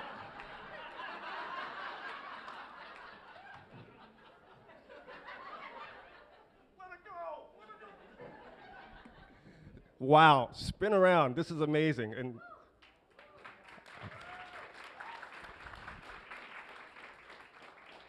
for the record, just because there's cameras around, you're not really hurt, are you? I am perfectly fine. Thank you. Insurance is fine. Insurance is fine. Not my insurance, but okay. It's Pat's insurance. So spin around, make sure everyone gets a good look. This is amazing. One more time for Elsa.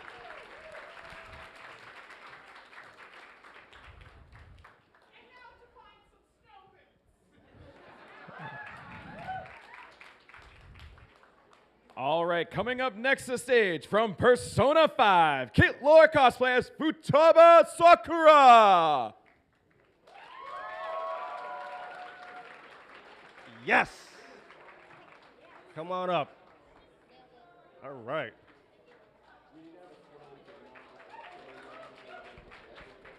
Now you know I have no idea what costume this is, so please, so what costume again and what franchise are you from? Futaba Sakura from Persona 5, the video game.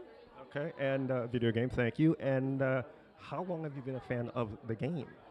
Since it first came out, my ex-husband played it all the way through in like one weekend, and I watched the whole thing and fell in love with the character instantly. So your ex-husband is good for something at least, right?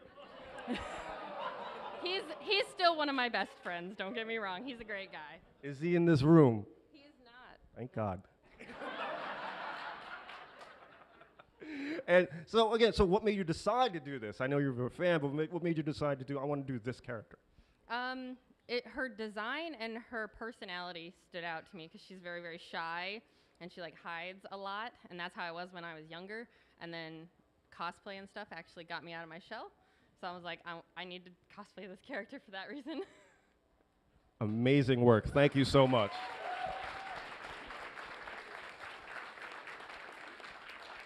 All right.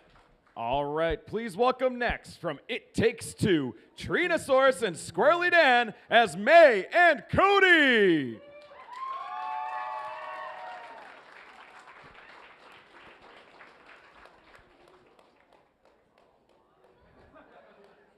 Come on up, right here in the center. Yeah, right up there. Spin around, show the judges, let everyone take a good look.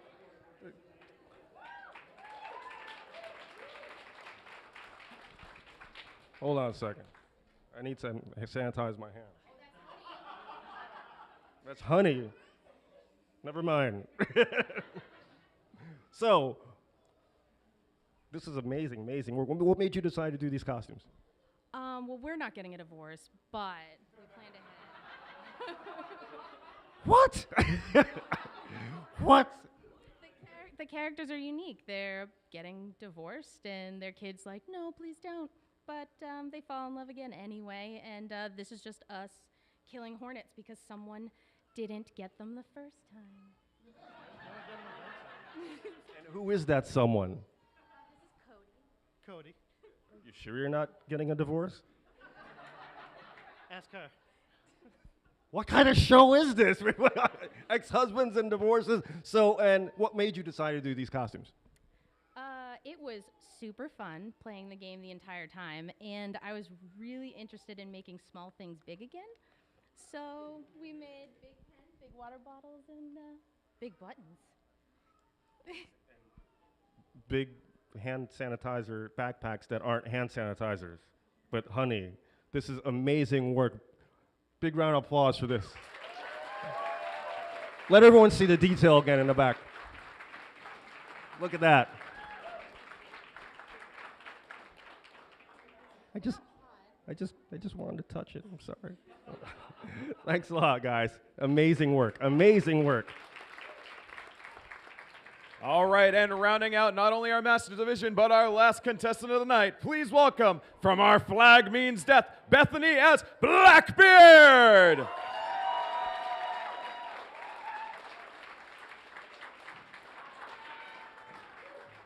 Blackbeard. Was that? Okay, I thought you stuck another finger up. I'm sorry. Never mind. Okay, all right. So what made you decide to do this costume? I like a little leather. Oh. What are you thinking? That's a family show. What are you looking at? It's like, oh, all right, okay. So, and how long have you been a fan? Since January when the show came out.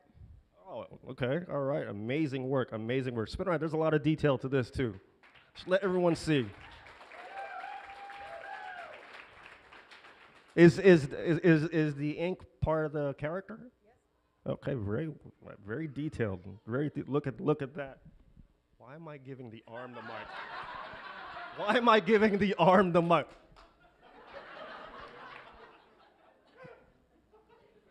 I need more sleep, apparently. Big round of applause for this amazing contestant. And one more big round of applause for all of our contestants tonight. Yes! Yes, yes, yes. Big round of applause for Mr. Pat.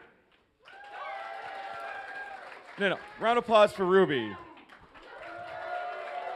But at this time, I like to do this little thing called stalling for time, as our judges need to be taken to the back so they can finish deliberation, choose our winners so we can show you guys who won, which means, hi, Squirrely Diane.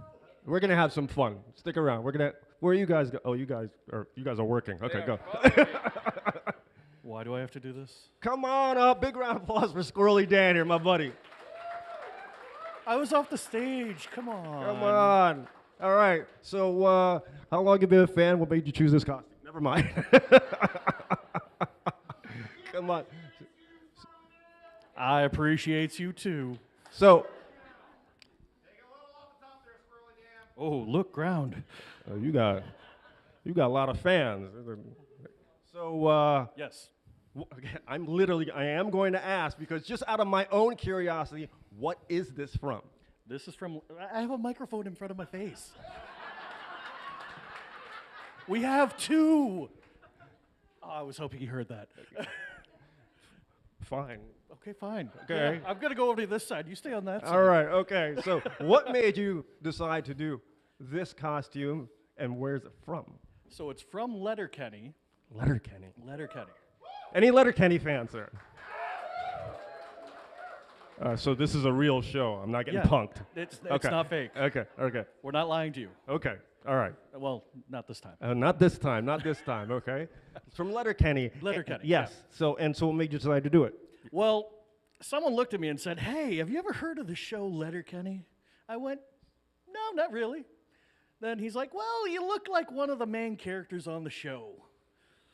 So I went onto Google, typed it in, and went, oh crap, that's me.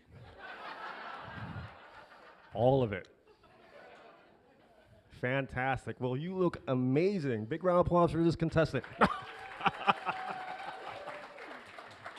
You know what I like to do when we have contests and judges are busy judging, doing their thing. I want to have fun with all the audience here, and you know what? Let's do some trivia. You guys like trivia? Okay, I promise you. The prizes for these questions, I've got nothing. This is just for fun. We have nothing. We have not. This is just for fun. This is just for bragging rights. Whatever he tells you he's going to give you, don't believe him. Right. Okay. So, do you want to play along? Do you want to play? Yeah. Do you like trivia? Of course. I don't know any Letterkenny questions. So, but do you know other things other than Letterkenny? Well, I mean, you gave me the papers beforehand. Yeah, but don't cheat. So if I didn't look at them. All right. So I'll let you play. Okay. But play nice, because you have to. Everyone has to have a chance to ask, man. to answer questions. Okay. So, are you ready? We'll have some fun. Just raise your hand or shout my name, Ruby, and really the little child is already raising their hand already. Okay. And not yet. So, do we have any Star Wars fans here? Woo. There's a little ship called the Millennium Falcon. These guys already raising their hand. Not yet. Hold on. Way too vague. All right. There's a little ship called the Millennium Falcon that, for the most part, for most of the movies, a character named Han Solo was captain of. My question is, how did Han Solo win the Millennium Falcon? Young lady over there. Gesundheit. Sabak. And who did he win it from? Lando Calrissian. That is correct. He was the guy with the cool suits, right? Yes, he was the guy with the cape. Oh. He's the Colt 45 guy, remember? Oh, Billy D? Yeah. Didn't he sing karaoke a couple years back? Did he? I thought he did. Oh, he was dancing at the after party. That's right, Yes. yeah. Were you dancing with him? Have you looked at me? I don't know how to answer that question. There's no right or wrong answer to that question. All right. Do we have any Doctor Who fans here? All right. That was. This question is for you because you're the only one that raised the hand. If you get this wrong, we're just going to laugh. But if anyone else knows this, feel free to chime in, okay? What do the letters in TARDIS stand for? Oh, there's. Time and relative dimensions in space is correct. You, sir, win an amazing imaginary prize. No, Ruby, we don't have anything. It's imaginary, it's not real. Sure. Okay. It's really, really imaginary. Do we have any Marvel fans here? Everyone's a Marvel fan. Do we know of a character called the Hulk? Ah, everyone's like, yeah. Wait till you have this question, all right? I need a first, middle, and last name. In the comics, what is the Hulk's real name? Oh, what happens? I see a 3 hand. seconds ago, yeah! There's like a triple hand right there's there. 3 hands there. So what's the name, sir? David Bruce Banner is wrong. Someone who I didn't point to, but okay. It came from over there. It came from over there. What's the name, sir? Well, so everyone can hear. Robert Bruce Banner is correct. Yes. All right. Would you stop looking? You had this for an hour already. It was in my pocket. It was in your, yeah, it was in your pocket. I haven't seen you answer one or raise your hand for one. You said to be nice. All right, I'm trying to be nice. Do we have any Big Bang Theory fans? Do you remember Big Bang Theory? Big Bang Theory. Which of the male leads in Big Bang Theory is not a PhD doctor? Ooh, ooh, ooh, ooh, ooh. Han Solo. Han Solo. Yeah.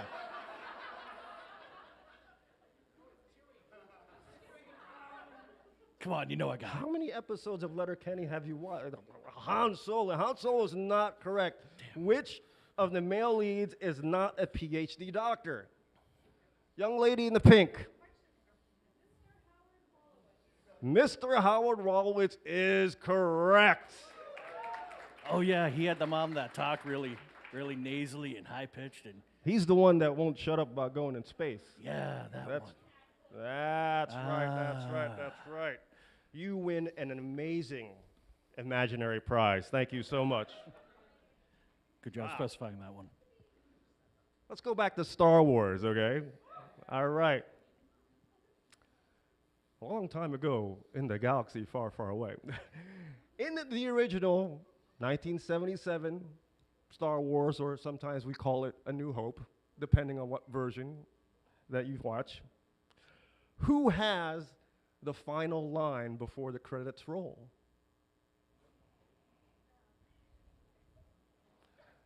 You in the blue. Chewbacca has the final line right before the credits roll. Oh man! And what was that line, sir? All right. That was fantastic. You like that? I'm so glad you approve. I'm looking hard for a Letterkenny question here. I don't have. Why is this ripped? What did you do to this? I didn't do anything. That's how you gave it to me. Liar. Don't be blaming me on you. I didn't write anything on that. I don't have a pen. Why is there a recipe for pot roast here? Hold on. Put that back. That looks pretty good. I'd have that. I know you would. All right, so let's go here. What do we got here? Hey, all right. Ooh. You know what? Here's a good one. Let's stick with Marvel for a little bit, okay? You should have went with the DC one. I need the names of two individuals. It could be two last names, you know, but they have to be two separate individuals. Who created Captain America? Ooh, look at all the hands. Anybody but the old school comic book reader. Oh, hey, there's one in the front. Yes, young lady.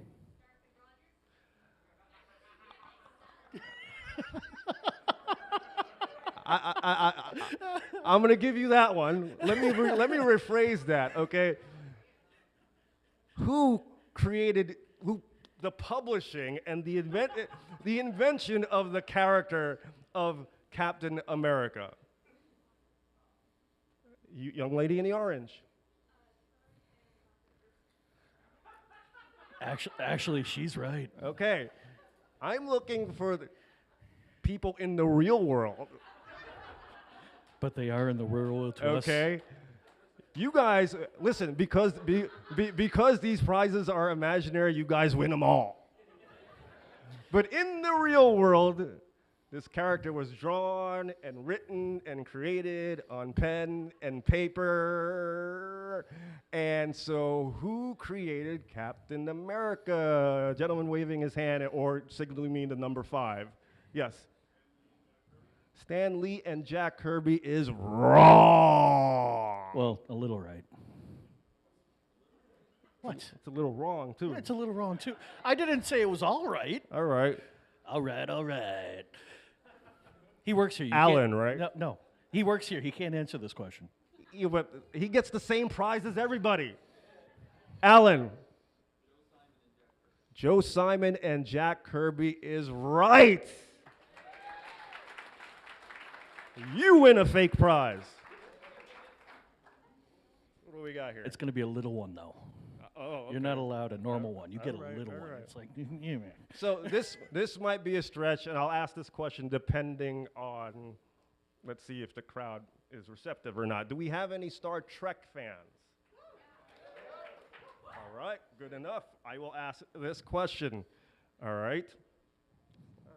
Come on, just let me see it. Stop looking. Okay. Come on. What do we call a Vulcan's 7-year reproductive cycle? Whoa. Whoa, a lot of hands just shot up real quick. Hey, I think you got to pick the guy that looks like Hulk Hogan.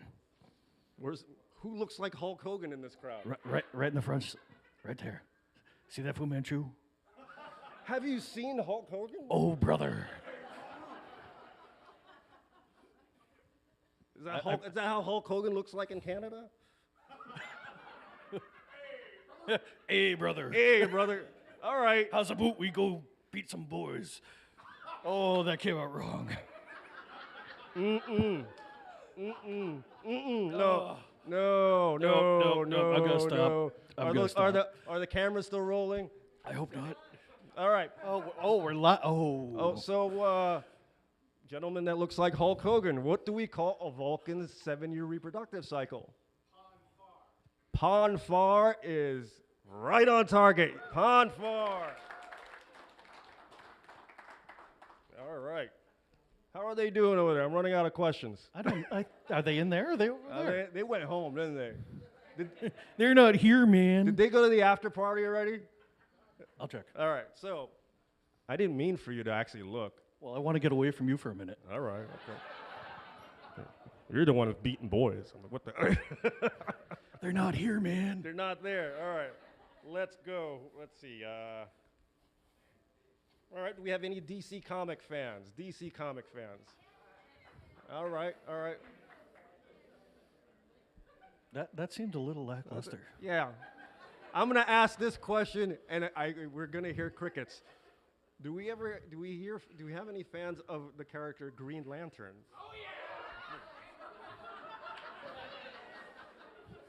Where was that when you asked about DC? All right. It was crickets when I asked for a DC, but when I said Green Lantern, oh yeah! And it didn't even come from the Hulk Hogan guy.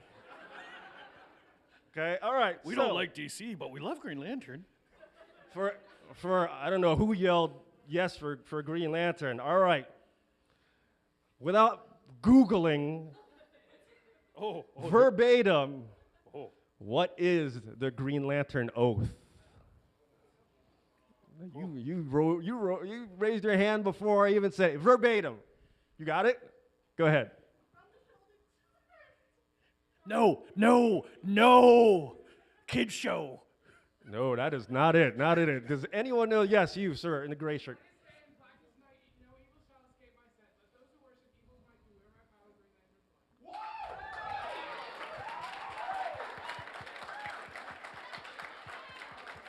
Wait a minute. I said verbatim, and that answer is correct. Congratulations, buddy. You know, sometimes everyone mixes a word or screws up a word every now and then, but you did it quite well. Were you the one that cheered for Green Lantern when I said it? No. I'm going to say yes. Where were you on the DC one? Oh. Yeah, that's what I thought. From DC, we're going to go back to Marvel. Want to go back to Marvel? We'll go back to Marvel. I mean, you are wearing Marvel. I am wearing Marvel, yes. Okay. Here's a good one. We all remember S.H.I.E.L.D. from the MCU, from, S.H.I.E.L.D. All right. So I'm going to accept several answers here because it's been interpreted different ways in comics and movies, whatever. What do the letters in S.H.I.E.L.D. stand for? Lightsaber dude.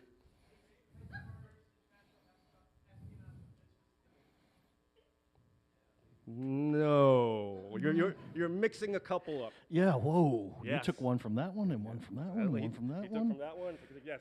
Ooh, you're all over the place Yes. on that one. Yes, sir. That's it. You gonna read off the other two? You get the grand imaginary prize. Let's hear it for that guy. Hey, read off the other two. Do we want to hear the other two? Yeah, you got to tell them the other two. The other two would be Strategic Hazard Intervention Espionage Logistics Directorate or Strategic Homeland Intervention Enforcement and Logistics Division. Hey. That's a mouthful. We got somebody looking at us. I know, but you wanted me to read these other I two. know. Ladies and gentlemen, thank you for playing Imaginary Prize Trivia. Big round of applause for my buddy here. And let's hear it for the big boss himself coming up on stage, Mr. Pat Covey. You don't even remember my name. No, it's Give mine him now. the mic, please. You can't have it.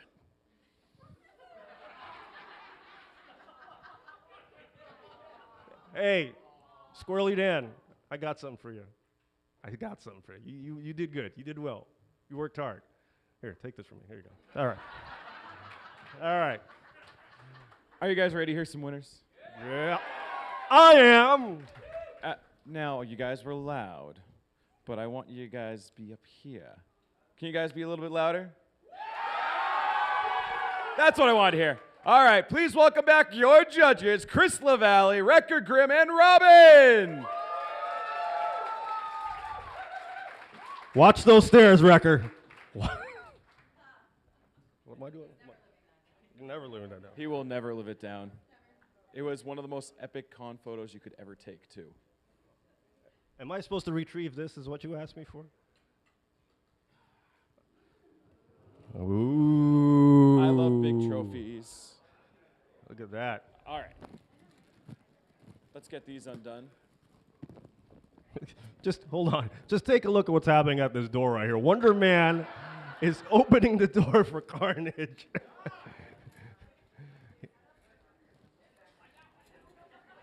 All right. All right, there you go. Why am I not invited in this huddle? What's going on here? They're getting the awards ready. All right. They're Guys all having a good coming in time? so they can hear everything easier. You guys having a good time? Thanks for being a great crowd. You guys have been a great crowd. Thank you so much. Thank you. All right, before I have to go head back over and make sure, well, everybody's all coming in. If you guys want to come in, funnel right in. Come on in. Recommended more head towards the back. To the back wall. This way it makes it a lot easier. Everyone but Carnage. Carnage, you stay. Carnage is just hanging out on the stage. Carnage, can you count to 5? There you go. All right, so real quick, every year I give out an organizer award. It's costumes or a costume that absolutely, like I saw him, I was just like, all right, that impressed me. I don't have a chance to do much this year, seeing costume-wise, because I'm running around, running all the programming and stuff for everybody this weekend. So my award goes to Dark Link, Dark Zelda, Oni.Cause, and Arcane Galaxy. Yes. Timing. Amazing. Amazing, amazing, amazing.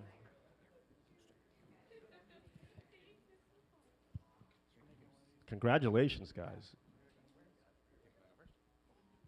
So am I on? You guys are Big. So I am super excited with this one because this was one of my all-time favorites. And in the youth category, our winner was Ailey, who did Midna.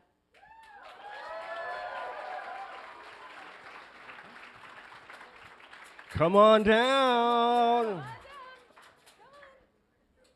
Right down this way, kid. Right down this way. Big round of applause.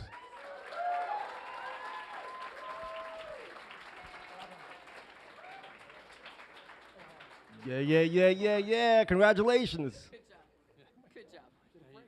You broke it, yeah. Let me. Yeah, you too. Yeah.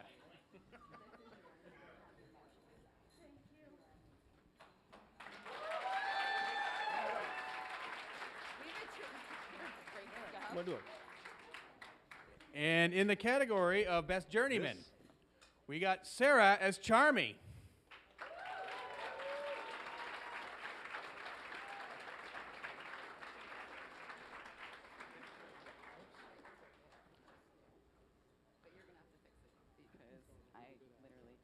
Sarah, you may not need to bring the yes. Sarah, before you leave, take a quick photo right there.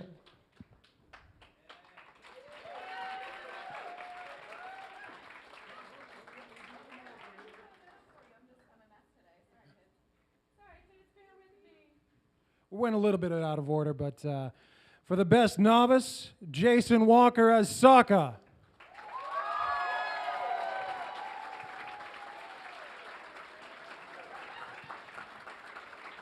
Yes.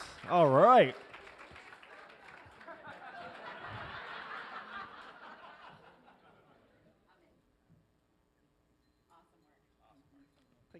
Round of applause.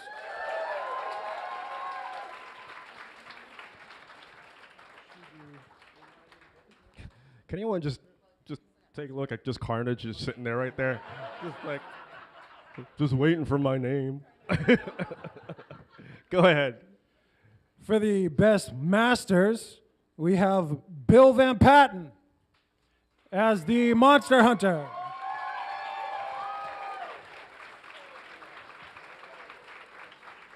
That amazing. I love this one. I love this one. I almost drank your water. All right. Before we do the two big ones. Come right here. Let's take a photo.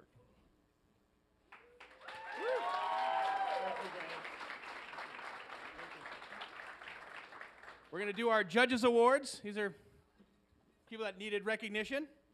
And I chose David Williams as Wonder Man. Yes.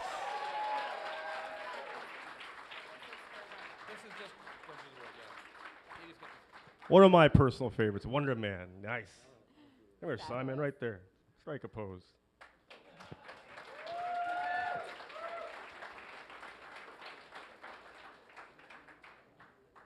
As the resident seamstress on this panel, I had to highlight some incredible work. Kit Turner, get your butt up here. She made this jacket.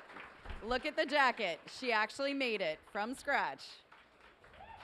Yeah, this is why.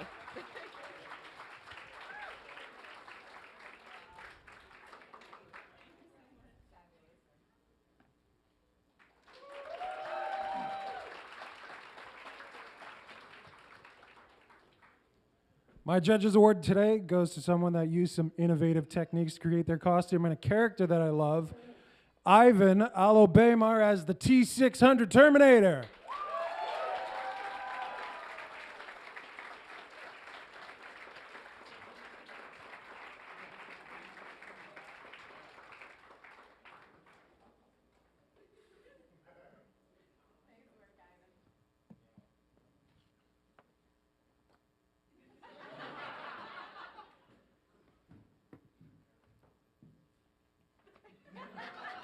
Ivan, right here. Strike a pose.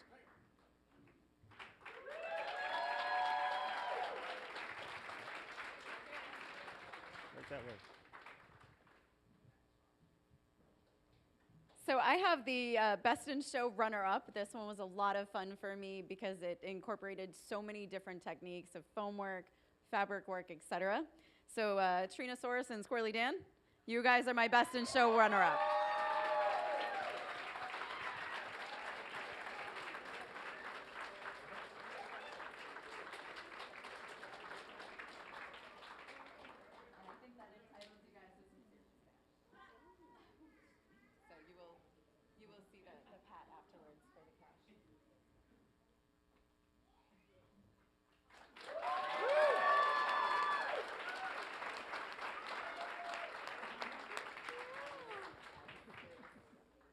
And for Best in Show, this one I gotta admit just blew us away backstage. It was insane. Samantha Young Cosplay. Yes. Yes. Yes. Yes. Yes. Yes. Woo. Come on up. You are no longer a journeyman.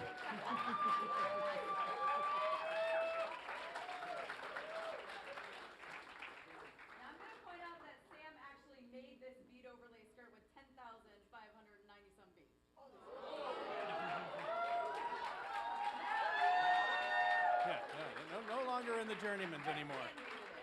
Welcome Right to here. the masters.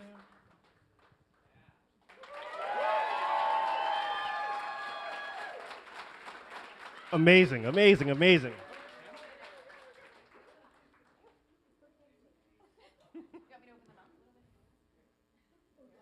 Another round of applause, guys.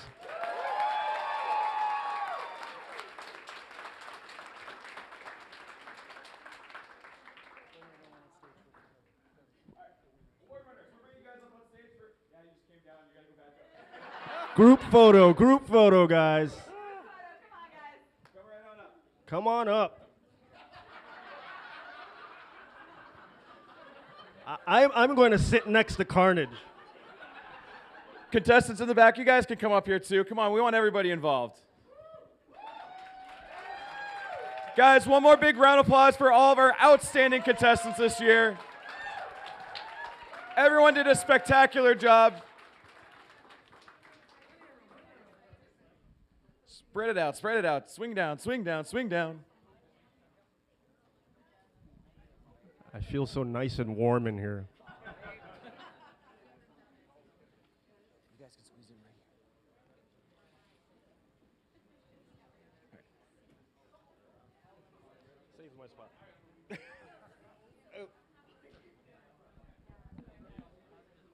I know. Well, costumes contest is over. I don't want anyone to trip over my water bottle. Filling on all sides. Watch that eye, Cyclops.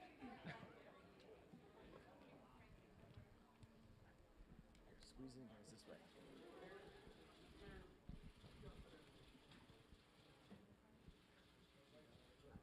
Who is playing with his gun? The contest is over, Terminator. All right, starting down the countdown. 10, 9, 8, 7, 6, 5, 4, 3, 2, 1. All right, thank you guys so much one more time. Thank you. Thank you so much. We thank you guys all for coming out tonight. We hope to see you guys tonight at What We Do at the Shaskins, starting at 8 o'clock. Award.